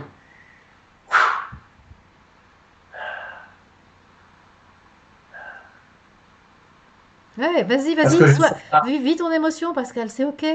Ne te censure pas. Corinne nous dit, je me censure. Elle écrit du verbe censurer et se sentir sûr. C'est intéressant. Effectivement, Corinne, tu as raison. Je me censure pour me sentir sûr, en fait. C'est sûrement illusoire, mais c'est pas. Voilà, vas-y, tu peux continuer, Pascal, ou oui. Donc, en repensant à ça, à tout ce qu'il a pu m'apporter, sûrement sans même en avoir conscience, juste dans sa générosité, comme je le dis dans mon livre, je ne sais pas ce qu'il a vu en moi, mais ton âme, mon âme, ma part d'humanité, oui, ça c'est sûr qu'il m'a révélé, il m'a révélé à ma part d'humanité, donc c'est qu'il l'a vu. Et donc c'est ça qui m'a ému, c'est que je ne sais pas ce que je serais devenu, il y aurait peut-être eu quelqu'un d'autre, mais en tous les cas c'est lui, et je l'honore. Et donc, parti ça a duré 2-3 ans après l'armée, j'ai continué à le voir, on a dû se voir 2 ans après l'armée. Et il me parlait de m'emmener au Portugal. Et il me parlait toujours du Portugal, les belles filles, les barbecues sur la plage. Il me faisait rêver Lisbonne. Moi, je connaissais pas tout ça. Ça me faisait rêver, ça me faisait fantasmer. Alors, pas spécialement les filles, mais fantasmer Hmm. dans le, dans ce C'est rêve. l'Eldorado, en fait. C'était un Eldorado. Voilà, c'était ça. Et Hmm. donc, je m'y voyais, et je le relançais tout le temps. Et il a eu cette phrase malheureuse, qui je suis sûr qu'elle n'était pas intentionnelle, mais il a eu un doute sur moi et il m'a dit, j'ai l'impression que tu es avec moi pour profiter de moi. Et ça m'a brisé, Hmm. parce que c'était absolument pas le cas. Hmm. Et j'ai pas été en capacité d'accueillir ça et de lui témoigner. J'avais 21, 22 ans, encore pétri de toutes mes souffrances. Et j'ai mis un terme à la relation. Hmm. D'ac- Et je n'ai plus jamais eu de nouvelles. D'accord. Hmm. Et aujourd'hui, comment tu te sens avec ça? Oh, je me dis que je pense souvent à lui forcément, que je me dis que la vie pourquoi pas un jour se recroiser, Mhm, mhm. pourquoi pas peut-être par cette émission, je sais pas, je ne me juge pas et ne me condamne pas de ce que j'ai agi à cette époque-là parce que j'ai fait de mon mieux, Mhm. quoi. C'est quelque chose encore aujourd'hui, ce sentiment, j'ai détecté ces derniers mois, notamment durant le confinement, que j'avais une blessure très forte de rejet, la blessure de Ben rejet. là, c'est le cas. Par exemple, là, parce que effectivement, il te dit ça, il y a plein de façons de le recevoir. Tu peux lui dire, mais qu'est-ce qui te fait dire ça? Enfin, tu sais très bien, aujourd'hui, tu le traiterais sûrement différemment. Mais effectivement, là, comme tu as une blessure de rejet, eh bien, tu te rejettes de sa sphère. Mm. Oui. Mais j'ai compris aussi en analysant ça de point de vue plus haut, qu'il fallait que je coupe le Eh cordon oui. avec Tony, Mm. parce que j'étais totalement sous sa dépendance. Alors, il n'en abusait pas, bien sûr, mais moi, j'étais voilà, le grand frère, je le regardais comme Mm. ça, et je n'étais pas libre de moi-même. Il a fallu que j'aille expérimenter la vie avec ce qu'il m'avait transmis. Et donc, alors, justement, après l'armée, qu'est-ce qui se passe? Tu quittes la cité? Non, pas tout de suite quand même. C'était trop On beau. quitte pas son milieu comme ça. On quitte pas son milieu comme ça parce que déjà, bah, c'est l'attachement. Il y a quand même des bons copains, même si tout n'est pas rose. Il y a quand même des bons souvenirs aussi. Hein, et c'est pas tout n'est pas. J'ai des super moments. Moi, j'ai vécu des moments exceptionnels en allant chez mes potes d'origine étrangère, notamment les Maghrébins. Comme je dis, moi, durant mon enfance, mon adolescence, j'ai voyagé sans prendre un billet d'avion. J'allais manger chez des potes marocains, le couscous fait par leur mère, tout ça, les Sénégalais. J'ai été vacciné contre le racisme. Hein. Et ça, c'est magnifique. Mm. J'ai vécu vraiment ce melting pot et cet enrichissement de l'autre. Et qui m'a enseigné aussi que le mal est partout. Et c'est pas une couleur de peau ni une religion. C'est ce que l'on porte en Mm. soi. Mhm. Et à quoi je donne vie. Mhm. Mhm. C'est ce que j'ai expérimenté. À quoi je donne vie en Mhm. moi. À ce côté obscur qui veut prendre le pouvoir. Parce que ce que j'ai compris, hein, dans ce que j'ai expérimenté, c'est plus facile de donner vie à sa haine qu'à son amour. Pourquoi? La haine, c'est instantané. La colère, c'est instantané. Rejeter son semblable, son prochain, c'est instantané. Je peux le faire. Mais ce que j'ai compris, lorsque j'humilie l'autre, lorsque j'invective l'autre, ou quand je veux détruire l'autre, la première personne que je veux détruire avant tout, que je veux humilier et que j'invective, c'est moi-même. Mm. Ça, je l'ai bien Sauf que compris. tu le mets en scène avec l'extérieur, t'es bien d'accord? À l'époque, Ouais, c'est ça. Mm. oui, oui. Mais maintenant, avec la lecture que j'en ai, j'ai compris que c'est moi-même que Mm, j'attaquais. c'est ça. C'est moi-même que Mm, j'attaque. mhm. C'est moi-même que j'humilie quand j'humilie Mm, l'autre. Et en ça, je ne me grandis oui, pas. bien sûr. Mm, Et pour moi, c'est ça qui m'est demandé, c'est de me grandir et d'expanser. L'univers est expansion, c'est ce que j'ai compris. Donc je suis expansion. Et qu'est-ce que j'offre à mm, cela? mm, J'ai compris qu'en fait, tout cela m'a été enseigné. C'est en ça que maintenant ça prend du sens et que j'ai de la gratitude pour tout mm, cela. Et c'est ce que je suis aujourd'hui en train de témoigner. mm. Ta rencontre aussi. Voilà, la rencontre, je t'ai rencontré, ça a été avant de te rencontrer, j'avais des pensées suicidaires parce que je supportais plus ce monde, quoi. C'était trop souffrant de ce que j'avais vécu et c'était trop souffrant de voir ce monde de souffrance. Mais c'était l'absence de Euh, sens. En fait, la voilà, l'absence de souffrance sens. provenait de la non-identification du sens de ces expériences. Et ça peut se comprendre. C'est quand même pas très facile ce que tu as vécu, hein. Donc, si on n'y met pas de sens, ça reste insupportable. Tout à Mm, fait, tout à fait, c'était insupportable. mm. Et donc là, bah, tu es arrivé au bon moment, voilà, mon âme, encore une fois, hein, C'est ça. qui a été présente, qui m'a guidé, mais tout ça, je le comprends mieux maintenant, l'enchaînement. Et là, ben, j'ai pu avoir tous ces enseignements avec les séminaires que j'ai fait avec toi et me reconnaître, commencer à me reconnaître Mm. et être en contact avec mon âme. Je le suis de plus en plus. Surtout là, cette période que je traverse, qui est très difficile, et ben, je sais que c'est mon salut. Tu veux parler là de la période, parce que ça fait plusieurs fois que tu cites la période difficile. Est-ce que tu veux nommer les choses que tu trouves difficiles actuellement, que tu vis difficilement? Ben, il s'est arrivé que mon fils, en septembre, m'a annoncé, on s'est séparé avec sa mère quand il avait 5 ans. Donc j'ai eu la garde alternée, une semaine sur deux. Et là, en septembre, il m'a annoncé qu'il retournait vivre chez sa mère. Alors, non pas parce qu'on est en embrouille, mais parce que, il en avait marre de faire le va-et-vient. Donc, ça a été très Il a difficile. quel âge? Ton fils, il a une quinzaine d'années, hein, c'est ça? Non, il a fait 18 ans au mois de 18. décembre, D'accord. là. Mhm. Donc, j'ai respecté son choix, mais ça a été très difficile. Et puis, d'autant plus qu'il m'avait dit qu'il viendrait un week-end sur deux, les mercredis. Et puis, bah, depuis janvier, il vient beaucoup moins. C'est là, avec le confinement, il est pas venu avec le confinement. Et depuis la fin du déconfinement, il vient plus qu'une fois par semaine. On passe d'excellents moments, mais tout ça, il faut l'accueillir. Et puis, 2 mois après, donc en novembre 2019, ça c'est le gros dossier. Donc je vais le survoler parce que je suis vraiment pris dedans à ce moment. C'est la machine à laver.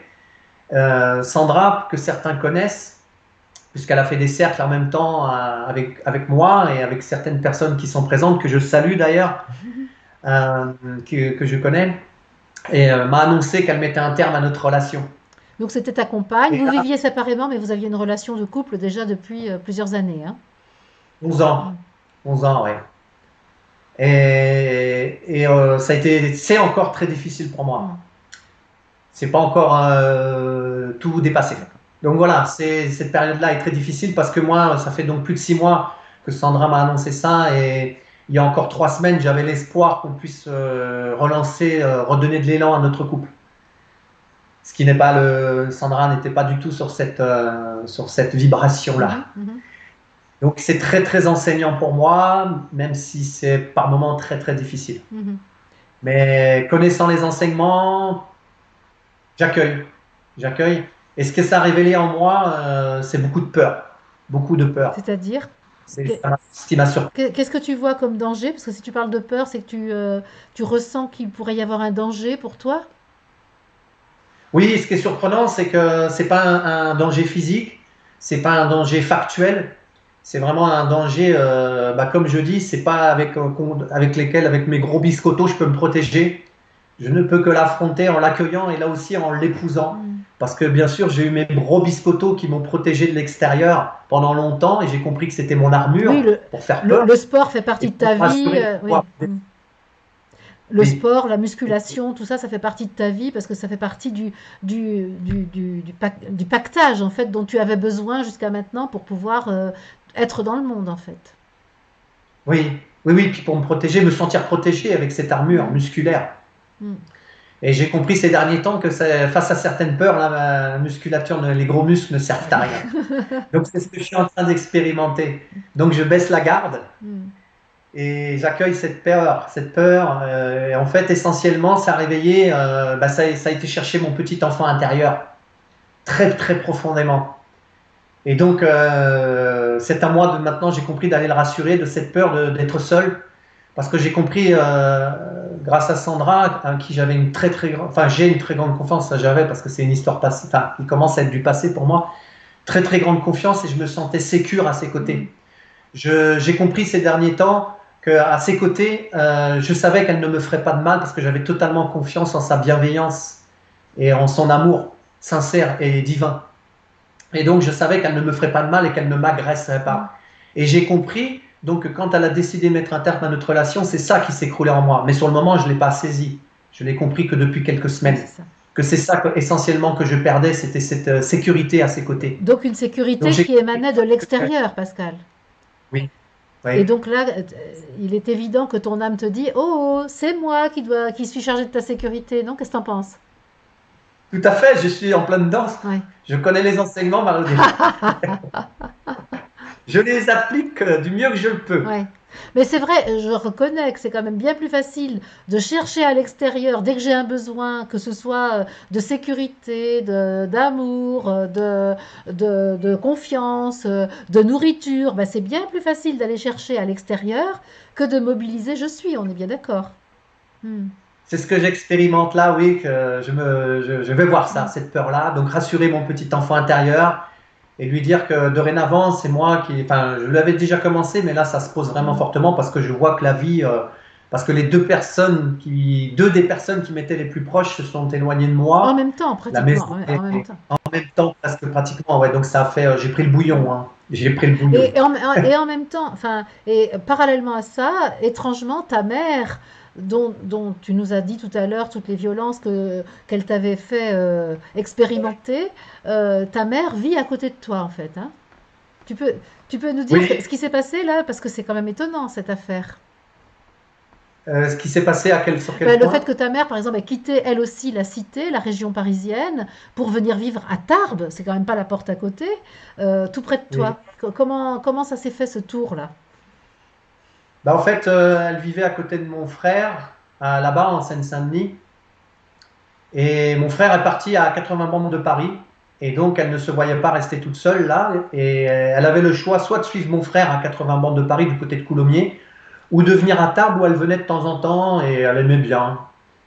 Et donc, elle m'a demandé est-ce que j'accepterais qu'elle descende. Bien sûr, je ne lui ai pas interdit. Et elle a fait le choix de descendre.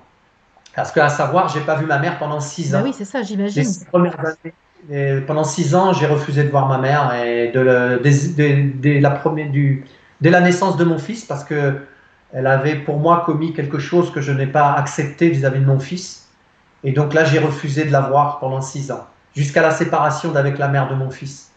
Et là, parce que mon fils commençait à me demander pourquoi tu vois pas mamie, pourquoi tu vois pas mamie, et je ne me sentais pas la force de lui dire pourquoi encore. Je voulais le laisser avec son innocence, parce que c'était avant tout sa grand-mère, parce que lui, je ne l'avais pas interdit de voir ma mère, sa grand-mère donc, mais sous surveillance de sa mère, de la mère de Oui, oui, Marwan. oui. Mhm, mhm. Donc c'était la condition. Donc je ne lui ai pas interdit de voir sa grand-mère, mais lui, il ne comprenait pas pourquoi à chaque fois qu'il voyait sa grand-mère, je n'étais pas Mhm. là. Et je ne me sentais pas la force de le lui dire et de lui expliquer pourquoi je ne voyais plus ma mère, les violences, tout ça. Donc à ce moment-là, vu que la mère de mon fils ne serait plus là, il fallait que j'assume de revoir ma mère pour qu'il puisse continuer à voir sa Mhm. grand-mère. Donc j'ai repris contact avec ma mère. Et, Donc voilà, et en 2000, donc ça c'était en 2007. Et en 2011, il y a eu ce choix qu'elle a eu à faire de soit de suivre mon frère ou de descendre ici. Et donc, ça m'a permis de retravailler encore plus profondément, de parler des choses qu'elle ne voulait pas parler, de lui demander pourquoi elle avait fait ça, pourquoi elle avait été violente avec donc ça veut dire, moi. Pascal, que tu as mis des mots sur ce que tu avais vécu et que tu en as parlé explicitement avec elle. Oui, j'ai pu lui témoigner, surtout lui demander pourquoi. C'était la question que j'avais, comme à la cité, je me demandais toujours pourquoi cette Mhm. violence, pourquoi il se passe ça, pourquoi ici. Et ma mère, c'était pourquoi elle a fait ça, quoi. Et voilà, on a pu en parler. Alors, la majorité des choses que je crois maintenant, c'est qu'elle ne se rappelle pas. Mhm. Parce que je suis persuadé qu'elle était dans des crises de démence, de violence extrême, comme j'ai pu connaître moi, qui font qu'on tombe dans un oubli, où je pense qu'en tant que mère, c'était tellement violent pour elle d'attenter presque à la vie de son enfant qu'elle a fait une amnésie traumatique Mhm. aujourd'hui. Parce que je sais qu'elle en souffre énormément aujourd'hui. Elle n'arrive pas à se débarrasser de cette culpabilité. Tu sens ça, tu sens qu'elle est pétrie de culpabilité en fait. Ah oui, Mhm. oui, oui. Elle ne voit plus personne, elle n'est plus qu'en relation avec moi, mon frère et ses petits-enfants, c'est tout. Mhm, mhm, mhm. Elle ne voit Et personne. comment tu vis cette proximité géographique avec elle? Il y a des hauts et des bas, on va dire. Mhm. Et actuellement, que je suis fragile émotionnellement, c'est plutôt des bas. Oui, mais peut-être qu'en ce Et moment, ça crée des la débats. charge émotionnelle étant telle que peut-être tu as plus de bas en général dans ta vie que de hauts. Mm. Actuellement, Oui, actuellement. oui, oui, oui, actuellement, je rame, mais j'arrive à rester à la surface. Il y a des moments, c'est plus difficile, mais voilà, je me relie à mon je suis, justement, et ça m'invite vraiment à me connecter à mon je suis, sinon je Mm. sombre. Et alors justement, est-ce que tu peux nous dire, Pascal, comment ça s'est déclenché pour toi la connexion avec le monde spirituel? Bon, tu as parlé du bouddhisme tout à l'heure, mais c'est quoi pour toi l'expérience spirituelle? C'est quoi, comment ça a pris place dans ta vie à un moment et aujourd'hui? Bah, en fait, je me rappelle très bien, c'est arrivé en 2007, parce que tu imagines bien que moi, avant, y a rien n'existait, hein. On naissait, on mourait, il fallait flamber la vie, je brûlais la vie par les deux bouts. J'ai connu une période, après que je sois sorti de la cité, j'ai eu une période sexe, drogue, on rock'n'roll. Je collectionnais les femmes et tout ça, c'était ma bouée de sauvetage. Je faisais la fête sans arrêt, donc l'alcool, les drogues, poppers, tout ça. Je me déf... Bon, voilà, c'était le milieu de la fête et les femmes. Voilà, c'est ça Et ça, c'était en région qui me- parisienne toujours? Oui, Mm. oui, oui. Mm. Je suis parti à Tarbes en 2003. D'accord. Donc ça, c'était début des années 90, jusqu'en 98 à peu près. Et donc, voilà, je flambais la vie par les deux côtés. Moi, j'avais pas peur de mourir. Comme je te dis, moi, j'ai fait des choses où largement je pourrais être mort. J'avais une moto, je faisais le dingue avec. J'entendais que la mort vienne me chercher, Oui, en c'est fait. ça. Je le vois. Et je voulais mourir. Et comme je dis avec certains de mes copains qui sont morts à côté de moi à la cité, j'appelle ça des suicides Mm. déguisés. La souffrance est tellement grande que tu joues avec la mort pour qu'en fait elle vienne te Mm. chercher. Donc j'ai joué à cette période-là, c'était la période du sida, je mettais pas de préservatif, tout ça, enfin je me fichais de ce qui est arrivé. Et là, mon âme aussi, hein, parce que j'ai eu quelques aventures quand même, non protégées. Et quand je vois que certains, la première fois où ils ont fait l'amour, ils ont attrapé le sida, je suis vraiment aussi encore été protégé. Mm. Et donc, tout ça pour dire que je ne croyais en rien après. Et en 2007, au moment de la séparation avec la mère de mon fils, je perdais mon travail aussi. J'étais tout seul, là à Tarbes, je connaissais personne, parce qu'on n'avait pas repris contact. Ça faisait 3 ans qu'on était arrivé, et j'avais pas de famille. T'étais venu à Tarbes pour des raisons professionnelles ou pour De moi, j'ai failli tuer quelqu'un, de violence. Et je me suis dit, c'est plus possible. Je devenais fou à la région parisienne. Je devenais complètement fou avec la violence qu'il y avait, les embouteillages, tout ça. J'avais un métier où je roulais toute la journée. En fait, j'ai compris que j'ai découvert dans tes cercles mon C'est ça. hypersensibilité. En fait, comme la connaissant pas, ne sachant pas canaliser cette hypersensibilité, je devenais violent, quoi. C'était mon seul exutoire Mm. de Mm. violence. Et je devenais de plus en plus violent. Je dormais plus la nuit. Je devenais fou.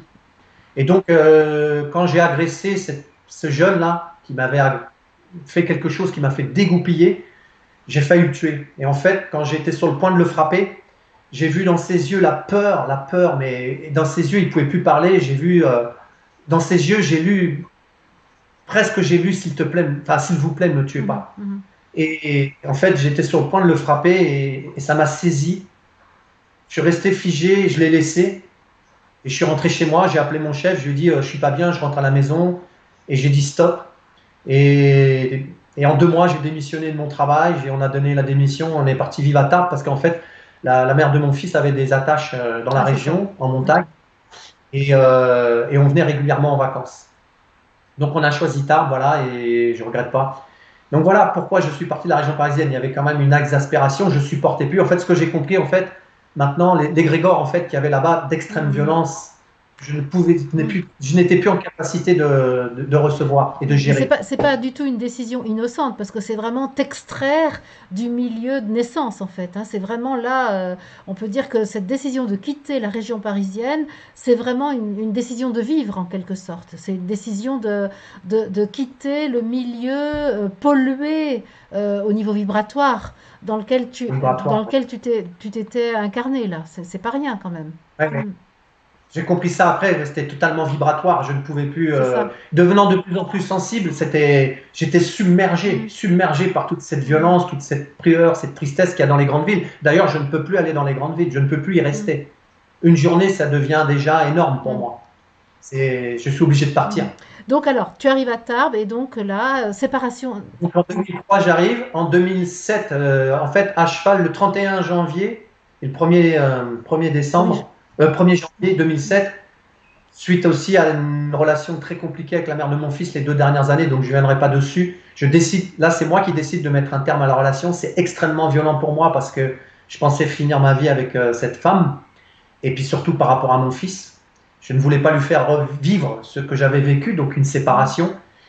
Et donc la première semaine de janvier, j'avais donné ma démission dans le lieu de travail où j'étais parce que c'était extrêmement souffrant. J'avais un patron très autoritaire, voire même ouais, très très autoritaire, et donc c'était extrêmement souffrant. Ça réveillait toutes mes blessures d'autoritarisme. Je ne supportais pas qu'on me parle violemment, donc c'était très conflictuel avec lui. Enfin bref, j'ai explosé littéralement.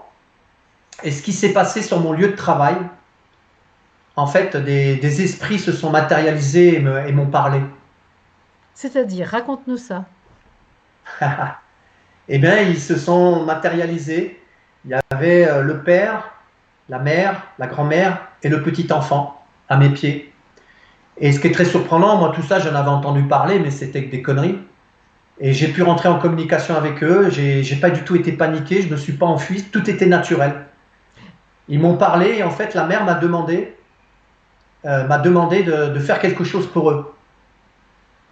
Alors matérialiser la meilleure image que j'ai en fait, c'est ils avaient l'image comme une flamme. Je voyais au travers, comme une flamme qu'on peut voir dans une cheminée. On voit la flamme, mais on voit aussi au travers. Mhm. Et donc, mais je voyais leur forme, leur corps éthérique en fait maintenant. Mais tout ça à l'époque, je ne le savais pas. Hein. Ça a vraiment été le. Mais ce qui est surprenant, c'est que tout était naturel. Oui, J'ai parlé avec eux. Alors c'était par télépathie, bien sûr. en fait, t'as pas été complètement surpris. Quand tu dis Non, naturel, c'était une évidence, en fait. mais oui, je ne me l'explique Mm. pas. Oui, c'était comme si c'était. Et donc en fait, on m'a expliqué parce que une semaine avant, j'avais heureusement rencontré quelqu'un qui était connecté, qui avait beaucoup de connaissances, qui m'a expliqué que j'avais libéré leurs âmes, elles étaient des âmes errantes. Parce qu'en fait, le papa abusait du petit enfant. Et la maman m'a demandé de faire quelque chose. Et donc, tout ça, j'ai fait une guérison sans savoir tout ça, ce qu'il fallait faire. Et donc, j'ai parlé au papa et tout ça, et la personne m'a expliqué que je les avais libérés, j'avais libéré leurs âmes. Donc, c'était une famille de trois défunts, hein, c'est ça? C'était trois personnes défuntes. Oui, et Mm, l'enfant c'est aussi. ça. Ils étaient tous en Mm, vibratoire, en état mm, vibratoire. mm, mm. Et donc, ce qui s'est passé, c'est qu'ils m'ont transmis des informations que je ne pouvais pas savoir aussi. Et c'est ce qui a validé l'expérience que j'ai vécue, parce que ça s'est avéré vrai par la suite. Notamment la personne que je venais de rencontrer quelques jours auparavant, et qui m'a parlé que j'avais fait une. Ils m'ont dit des choses sur cette personne que je ne pouvais pas savoir et que je lui ai demandé, notamment. Elle m'avait dit qu'elle avait 3 enfants, et eux m'ont dit elle a 4 enfants. Et lorsque je lui ai demandé, mais tu m'as dit que tu avais 3 enfants, elle m'a dit oui, j'ai dit mais tu n'en as pas eu 4. Et là, elle a été très surprise. Elle m'a dit, mais comment tu le sais? Et en fait, elle avait perdu un enfant il y avait plus de 20 ans. Elle me dit, j'en parle plus. Mm. J'en parle plus. Et bref, voilà une des choses les plus importantes qu'ils m'ont dit. Ce qui n'a pas permis, parce que si j'avais pas eu ça, j'aurais cru que j'avais totalement déliré et rêvé. Parce qu'il m'a fallu déjà au moins 5 ans pour accepter ça. Et ce qui s'est passé aussi, c'est qu'ils m'ont transmis quelque chose pendant quelques jours. Je voyais plein de choses du subtil. Et quand je touchais quelqu'un, je voyais à travers la personne, sa lumière ou pas. Et ça a duré 3 4 jours, ça. Là, il y a une vraie initiation au monde de l'esprit, là, hein. Oui, oui, oui, tout ça, après, moi, ça m'a secoué. Hein. J'ai failli perdre la boule. Hein. J'ai cru que j'allais finir en asile. Hein. Ça allait trop, trop vite, là. Et heureusement que j'avais cette personne-là, qui s'appelait Leblanc, d'ailleurs, Sylvie Leblanc, que j'avais rencontré 3 4 jours avant, et qui me canalisait parce que je devenais fou, quoi. Et j'ai compris par la suite, en fait, que je recevais tellement d'informations que mon mental ne pouvait pas imaginer en recevoir autant en Mais si il peu de savait temps. surtout pas traiter ça. C'était au-delà de ses possibilités, en fait. Mm. Oui, parce qu'il fallait voir le nombre de synchronicités Eh oui. que j'ai vu pendant ces 3 4 jours. C'était Mm. hallucinant, hallucinant. Et donc à partir de là, ben, c'est là que je me suis dit, suite à cette expérience, je me suis dit, ah, je ne pouvais plus nier qu'il y avait un monde subtil et qu'il y avait une vie après la mort Et, et une avant aussi, ouais. avant Mais la t'en avais naissance. jamais entendu parler, parce qu'aucune culture religieuse, aucune culture de tout ça, toi. Ah oui, moi j'ai mes parents, mon père est totalement athée, ma mère était issue d'une famille cégétiste C'est ça, communiste où il fallait certainement pas très très très engagé comme au niveau militant, donc il fallait certainement pas parler de religion à la c'est ça. maison. Et puis moi pour moi Dieu n'existe pas. Comme je disais à l'époque, ma phrase c'était Dieu n'existe pas et s'il existe c'est un Ah oui, salaud. c'est ça. Bah oui, tant qu'à faire. Parce que quand je voyais dans la merde dans laquelle j'avais grandi, tout ce que j'avais vécu comme violence et ce que j'avais vu comme violence, Dieu ne pouvait pas Mm, exister. D'ailleurs, je supportais pas les mm, croyants. Pour moi, ils étaient même fautifs, puisque en croyant à leur Dieu, ils laissaient tout faire. mm, mm, Donc j'étais même extrêmement violent avec les croyants, notamment les chrétiens, j'avais beaucoup de mal à, que je supportais mm, pas. mm. Les musulmans, ça allait encore à peu près, mais les chrétiens, non, hein. Les musulmans, je les avais beaucoup côtoyés, donc c'était quelque part mes Mm, frères. Mais ouais, j'étais en guerre contre les mm. chrétiens. Ouais. Ok, alors donc, expérience, parce que là je vois que l'heure tourne, il est 20h20. Donc cette rencontre avec les esprits, là, c'est formidable, ça, cette initiation au monde spirituel. Et donc là, qu'est-ce que tu fais de ça après? Donc c'est cette personne, Madame Leblanc, là, qui te permet de pas devenir dingo. Et donc qu'est-ce que tu fais de ça après? Et ben là, je commence à aller prendre des livres. J'ai besoin de lire, de m'informer de ce qui se passe. Et les premiers livres que je lis, c'est des livres sur la vie après la mort. J'en ai lu trois ou quatre. Donc, c'est là que j'ai découvert les EMI, Oui. Des expériences de mort expériences de imminente, oui. Mm, mineurs, des gens qui témoignent de cette lumière, de ces choses. Donc, il y a des choses qui me parlent. Parce qu'en fait, en lisant ça, je recontacte en fait qu'à l'âge de mes 23-24 ans, j'ai fait une sortie de corps sans le savoir. Mais en lisant ces témoignages, je comprends que j'en ai fait oui, c'est une. ça. Et en fait, je savais même pas que ça existait. Je savais pas que j'en ai fait une. C'est quand j'ai lu, j'ai fait, mais j'ai vécu ça. Donc c'était 20 ans auparavant. Et dans ces livres, bah justement, ça commence à parler du bouddhisme. Et donc après, il y a un livre qui revenait souvent, c'était le livre tibétain de la vie et de la Mm. mort. Donc j'ai été le chercher. Et ça m'a rapproché du bouddhisme. Et en 2011, donc j'avais envie de ce qui s'est passé. J'ai commencé à lire des livres sur le bouddhisme. Et en 2011, j'y ai vu comme un signe incroyable. Le Dalai Lama est venu à Toulouse. Et moi, j'avais envie de le rencontrer en lisant les livres. Et je me suis dit, c'est incroyable, il vient à moi. Parce que Toulouse, c'est à 150 bornes de Tarbes. Bon, il n'est pas venu à Tarbes, mais il est venu à Toulouse. Et là, je me suis dit, il faut que je le voie, il faut que je le rencontre. Donc, c'était au Zénith de Toulouse. Et j'ai appris la nouvelle un peu trop tard, comme j'avais pas de réseau à ce moment-là. Et j'ai voulu prendre un billet, il n'y en avait plus. Et je me suis dit, il faut que j'y sois. Et là, j'ai vu qu'ils cherchaient des bénévoles. Donc, il n'y avait plus de place, tous les billets avaient été vendus. Donc, je me suis inscrit comme bénévole. Je me suis dit, au moins, j'y serai. Et j'ai été retenu à la sécurité parce que j'avais déjà fait de la sécurité pour des concerts de rock, Oui. de Guns N' Roses, de U2 et tout ça. J'avais des copains qui travaillaient dans la sécu et quand il y avait des gros concerts, il fallait plus de monde et à ce moment-là, Et comme tu avais des muscles, c'était bienvenu ça. voilà. Et donc, Mm. ils demandaient des renforts quand c'était des gros concerts. Donc, j'avais cette carte-là, donc j'ai été retenu sur la sécurité. Et donc, j'ai fait les 4 jours, mais je ne le voyais pas trop de loin. Et ce qui s'est passé, ce qui n'était pas prévu, c'est que ça s'est terminé le lundi et on a su que le mardi, il invitait tous les bénévoles à son hôtel dans une salle pour les remercier. Et donc, j'y suis allé. Et là, j'ai vécu quelque chose de défragmentation, c'est-à-dire, quand j'étais dans la file d'attente pour accéder à la salle où il était, j'ai vécu une émotion extrêmement forte. Euh, de moi, le fils de banlieue, la racaille, comme on dit, la racaille, comme on nous appelait, aller rencontrer le Dalai Lama. Et j'en suis encore profondément ému parce que là, j'en ai pleuré, pleuré, je me suis mis à fondre dans mes larmes, que la vie m'autorise à rencontrer cet homme qui pour moi était un homme de paix, de bienveillance et total, quoi. Et la vie m'autorisait à rencontrer cet homme. Donc tu n'étais plus un déchet. Voilà. Mm.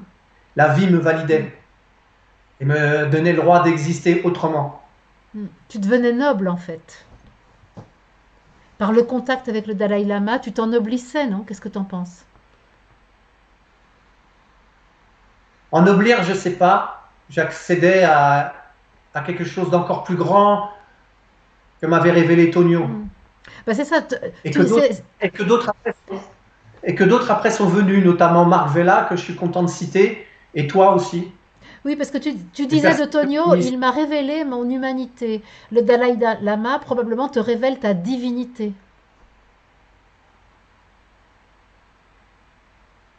Oui, je crois surtout que ça a créé un grand, grand lavage alors je vais prendre le terme des péchés que j'avais commis.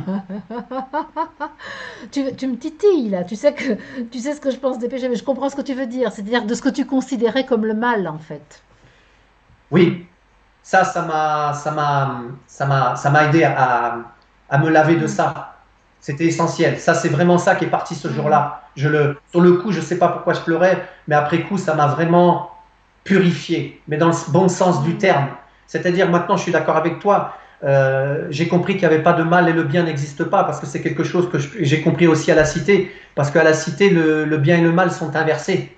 Ouais, c'est ça, c'est ça, C'est-à-dire que les valeurs morales de la société ne sont pas nos valeurs c'est morales. ça. Puisque, j'imagine bien, moi j'ai connu mon cousin qui est devenu un caïd, et donc quelqu'un de très respecté à la cité, qui avait donc beaucoup d'argent, mais parce qu'il volait, il faisait des choses à grande échelle. Bah, t'imagines bien que ce gars-là, quand il arrive à la cité, qu'il voit un gamin qui a des pompes trouées et qui lui donne 100 balles comme ça et qui lui dit va t'acheter des chaussures, qui voit une famille qui n'arrive pas à remplir son frigo et qui leur donne 300, 400, 500 francs en leur disant allez remplissez votre frigo, que quand quelqu'un n'arrive pas à payer une facture, qui donne de l'argent pour payer la facture pour pouvoir avoir de l'électricité à la fin du mois et pas avoir le compteur coupé, t'imagines bien que ce gars-là n'est pas vu comme un Ben voyou, absolument. Il est vu comme un bienfaiteur, comme un bienfaiteur. Donc les valeurs sont complètement inversées. inversé. Mm, mm, mm, mm. Donc, c'est ce qui m'a permis de comprendre avec le Mm, temps, avec la conscience que j'ai maintenant, tout ce qui est expliqué dans le milieu mm, spirituel, que le bien et le mal mm, n'existent mm. pas, tout dépend de quel côté on se place et quelles sont les valeurs que l'on porte en Et au soi. passage, je voudrais dire que c'est, je pense, un des enjeux de notre époque. C'est aussi cette inversion des valeurs. Alors, c'est plus les mêmes, tout à fait, mais alors que la société, dans la conscience dominante, est très matérialiste, là, on va justement, probablement, assister à une inversion des valeurs. Et c'est-à-dire que, alors que la matière, l'argent, la richesse, la consommation sont portés au pinacle, là, il va falloir inverser ça. Et tu as déjà connu cette inversion des valeurs. C'est intéressant ce que tu dis là par rapport à l'inversion des valeurs dans la cité par rapport au monde à l'extérieur de la cité. Mm. Oui, oui, oui, c'est tout à fait ça maintenant. Je suis totalement conscient. Est-ce que je porte, est-ce que nous portons, est-ce qu'il nous est demandé? C'est vraiment maintenant de porter ces valeurs de C'est ça. fraternité, surtout nous, dans le pays dans lequel nous sommes, parce que moi, la devise de la France m'a toujours interloqué.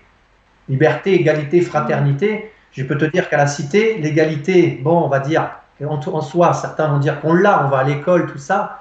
L'égalité, on n'y croyait pas. Et la fraternité, crois-moi que là, on ne la Oui, vivait c'est ça. pas. Mais Aussi bien dans la recevoir que de c'est l'offrir. ça.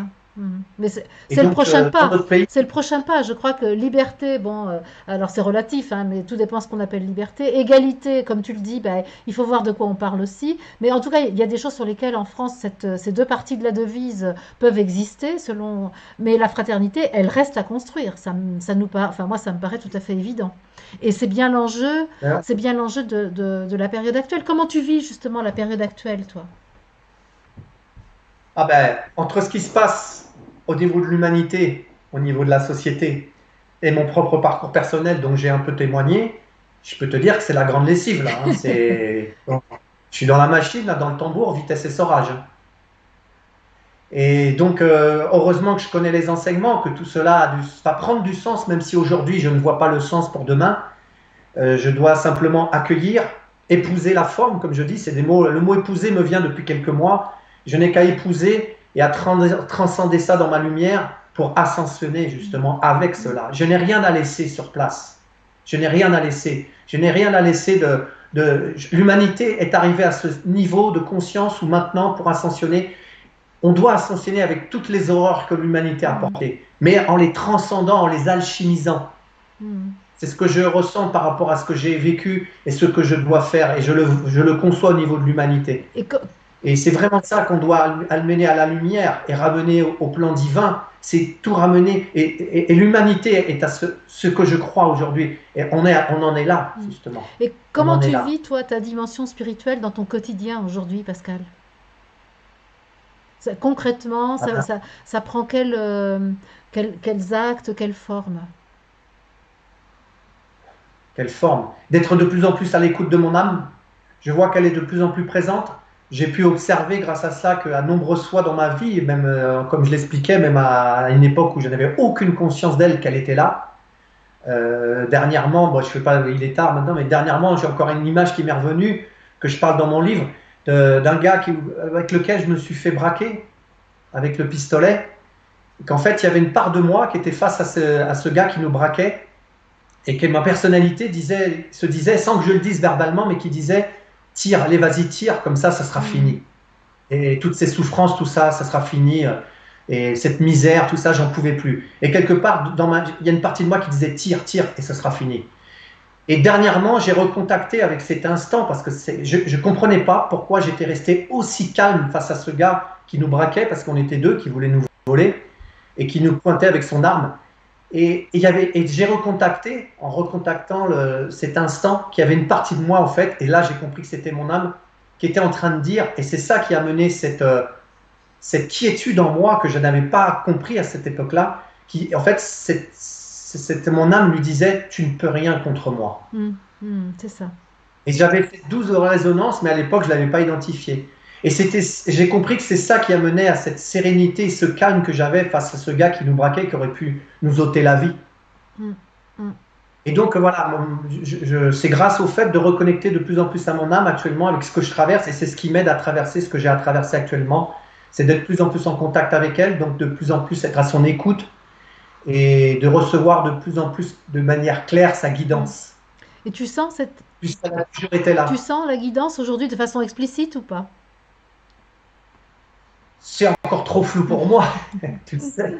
Mais je sais que ce que je traverse là, entre autres, actuellement, c'est ce qui m'invite pour traverser ce que j'avais, c'est d'être au contact de mon âme et de mon je suis. Parce que je sais, comme je le disais tout à l'heure, que tout cela n'est pas pour me meurtrir, pour me blesser ou pour me punir. C'est pour me grandir. Et je n'ai fait qu'un vœu depuis que je t'ai fait tes cercles, et je le renouvelle tous les jours, c'est d'être au service de la lumière et de l'amour, et d'accepter l'expansion que cela nécessite. Et donc avec aussi ce qu'on pourrait voir dans un premier temps, ce qu'on peut juger en tant qu'humain de souffrant, qu'en fait ce ne sont que des enseignements qu'il faut accueillir pour grandir et aller vers cette lumière et grandir cette lumière. Voilà. Je vais te lire, si tu veux bien, quelques commentaires qui sont apparus sur le chat pendant que nous avons parlé. Agnès dit waouh, toutes ces épreuves transformées ou en cours de transformation, beau témoignage de ton je suis. Sylvie dit une belle résilience, tu es très touchant Pascal. Bernadette dit quelle histoire Pascal. Et elle dit merci Pascal pour ta sincérité, grande gratitude. Myriam dit merveilleuse histoire, merci de ton témoignage. Jeanne dit merci Pascal de ce superbe témoignage et à Marie-Odile de permettre cela. Anne dit merci Pascal pour ton humanité et ta divinité, quel beau témoignage. Donc ça touche Pascal tout ce que tu dis. Donc tu n'es pas seul, hein, d'accord? Merci. Merci à toutes les personnes aussi qui sont présentes. Marie-Christine dit lorsque j'ai eu la chance de rencontrer le Dalai Lama, j'ai aussi beaucoup pleuré avant de le voir défragmenté pour recevoir et je te comprends. Merci de ton témoignage, de tes profondeurs. Waouh! Et Myriam dit un grand merci de ta vérité. Josie dit quel écorché quand même. L'histoire est difficile à écouter, plein de lumière pour la suite. Tu te sens encore écorché? Oui. Ouais. Oui, j'ai pas tout alchimisé. Donc j'en ai gardé un petit peu. Agnès, beau message d'alchimie par la présence de je suis, par la conscience sur le présent et sur les expériences vécues. François qui dit quel témoignage chargé de vérité et tellement inspirant. Merci Pascal et que la paix soit avec toi. Et Chloé dit merci de ton témoignage émouvant et sincère Pascal. Et on n'oublie pas que c'est chez Chloé et Michael que nous nous sommes rencontrés, hein, Pascal, c'était en 2014, c'est ça? 2014, juillet 2014, oui. Oui, sacré envol. Oui, tu as fait allusion aussi à Marc Vella, qui est un de tes amis et qui t'a fait découvrir la création musicale, c'est ça? Oui, et qui m'a permis d'écrire le livre en me donnant quelques tuyaux, enfin permis. C'est sa rencontre qui a fait que j'ai écrit le livre pour témoigner de mon expérience et pour témoigner de la vie difficile dans les quartiers, parce que ça je l'ai pas dit. Mon livre je l'ai écrit pour témoigner au monde de la difficulté de vivre dans les quartiers, parce qu'en arrivant à Tarbes, j'ai pu voir à quel point les gens étaient dans le rejet des quartiers et dans l'incompréhension parce qu'ils n'avaient que le retour des médias. Donc c'est pour ça que j'ai pris la plume. C'est pour expliquer pourquoi un jeune, comme j'ai pu moi en arriver, comme dans ma catchline du livre, c'est on ne naît pas mauvais, on le devient. Et j'ai voulu témoigner de mon propre parcours pour expliciter aux gens, expliquer aux gens comment un jeune en arrive à, voilà, à tout vouloir brûler, casser, et à la violence et à la haine. C'est ça que j'ai voulu témoigner par mon propre parcours. C'est ce qui donne aussi maintenant beaucoup de sens à tout ce que j'ai eu à traverser, que je me pose moins la question de pourquoi moi je m'en suis sorti. Et est-ce que tu crois que la conscience de la nature spirituelle de l'être humain pourra être une solution pour une vie plus paisible dans les cités, justement? J'ai pas entendu Ah le ben ça début. m'étonne pas, il n'y a pas de hasard. Est-ce que tu crois que la conscience de notre nature spirituelle est une clé de mieux vivre dans les cités? Mais c'est pas que dans les cités. Ce que je témoigne, moi, de tout ce que je témoigne, ce sont des valeurs essentielles humaines de fraternité, d'égalité. Je témoigne de mon parcours parce que j'ai vécu dans la cité, mais j'ai connu des gens qui ont souffert aussi en arrivant à Tarbes, dans des petits villages, de la discrimination aussi, parce qu'une jeune fille qui m'avait témoigné, enfin une amie, qui quand elle était jeune, était jugée, condamnée parce qu'elle ne s'habillait pas de la bonne Mm, façon. Elle avait juste envie d'être libre. mm, Et elle a été discriminée, jugée, condamnée et repoussée, rejetée. mm, Elle avait juste envie d'être d'une jeune fille qui s'habille, voilà, d'une manière qu'elle avait envie de s'habiller, c'est-à-dire un peu trop courte pour les mm. villageois. Donc c'est ça, c'est pas spécialement dans les quartiers, Oui. c'est vraiment pour toute Mais, l'humanité. mais Moi, ça te vraiment, semble l'humanité, ça. accessible?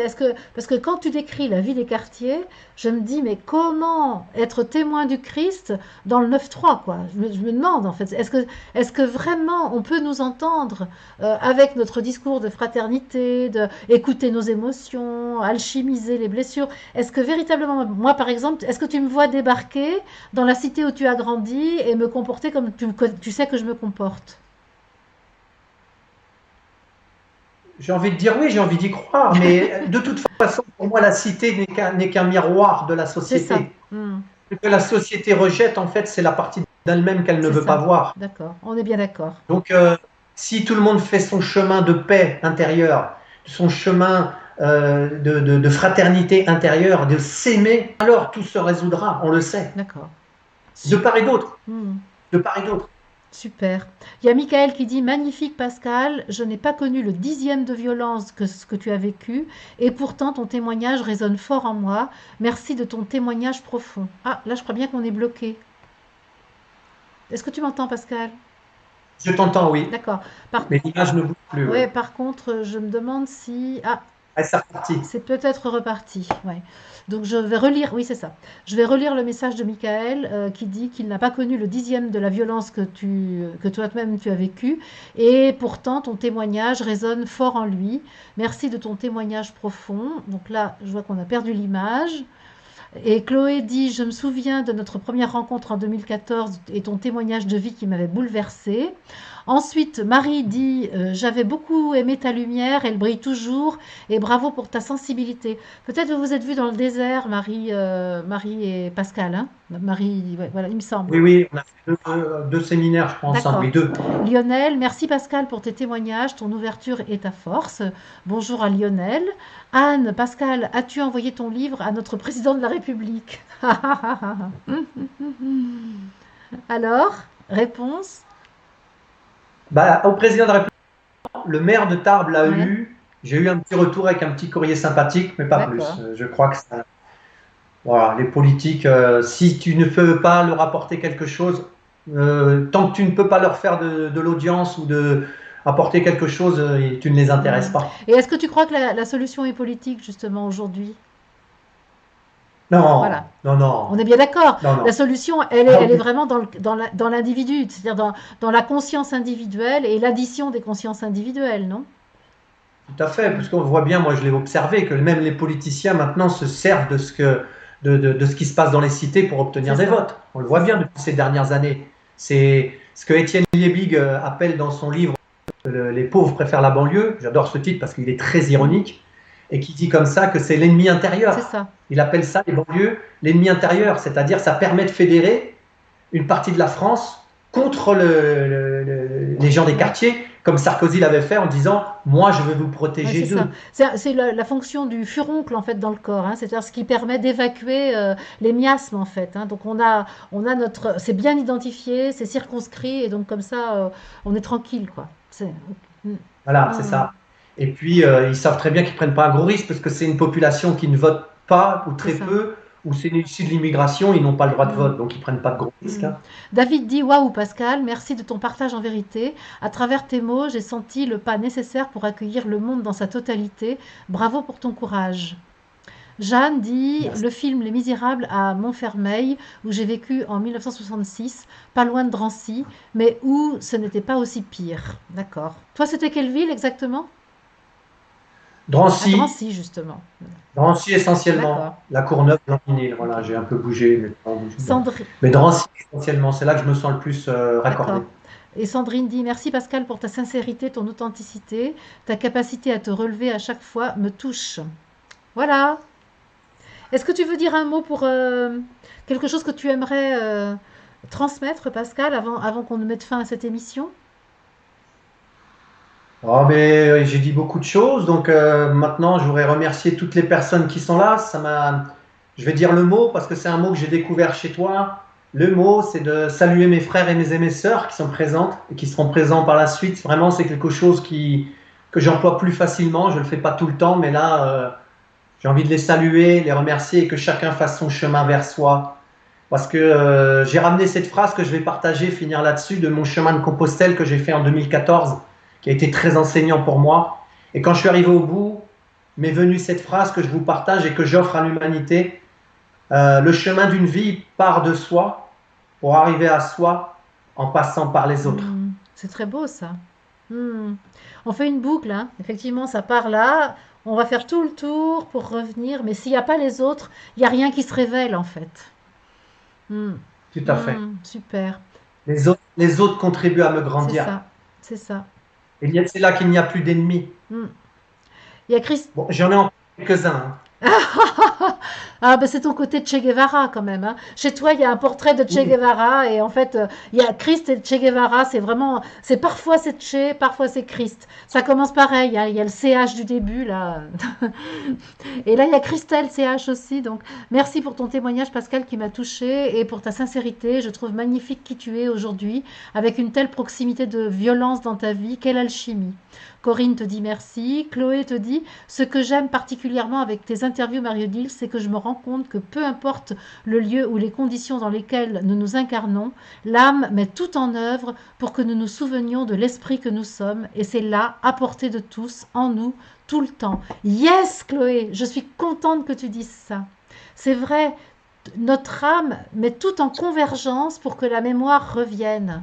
Et le coronavirus fait partie de ce qui est mis en route pour que nous nous souvenions de qui nous sommes.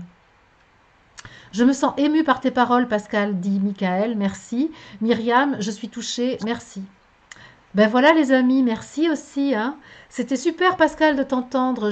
Tu vois, je croyais connaître ton histoire et il y a plein de choses que j'ai découvertes ou redécouvertes ce soir. Donc super, vraiment, c'était très vivant, très profond, très voilà, avec une réalité pas toujours très spirituelle dans la première partie de ta vie, mais qui permet justement la recherche de quelque chose d'autre et qui donne l'aspiration à trouver une paix alors que la violence caractérise les premières années. ouais. Ouais, Merci à toi aussi grandement, Marie-Odile. avec plaisir, avec plaisir. Donc je vous donne rendez-vous demain. Demain nous sommes mercredi. Je suis en solo demain et c'est jeudi que j'ai une autre invitée qui sera Geneviève, qui est en Corse. Voilà, eh bien les amis, Geneviève animait un cercle de parole ce soir à côté de chez elle, là. C'est pour ça qu'elle n'a pas figuré sur le chat ce soir. Voilà les amis, merci. Merci encore Pascal. Et puis, je vous souhaite de passer une excellente soirée demain à 19 h pour ceux qui sont disponibles et qui en ont envie. Bye bye. Merci. Bye les amis.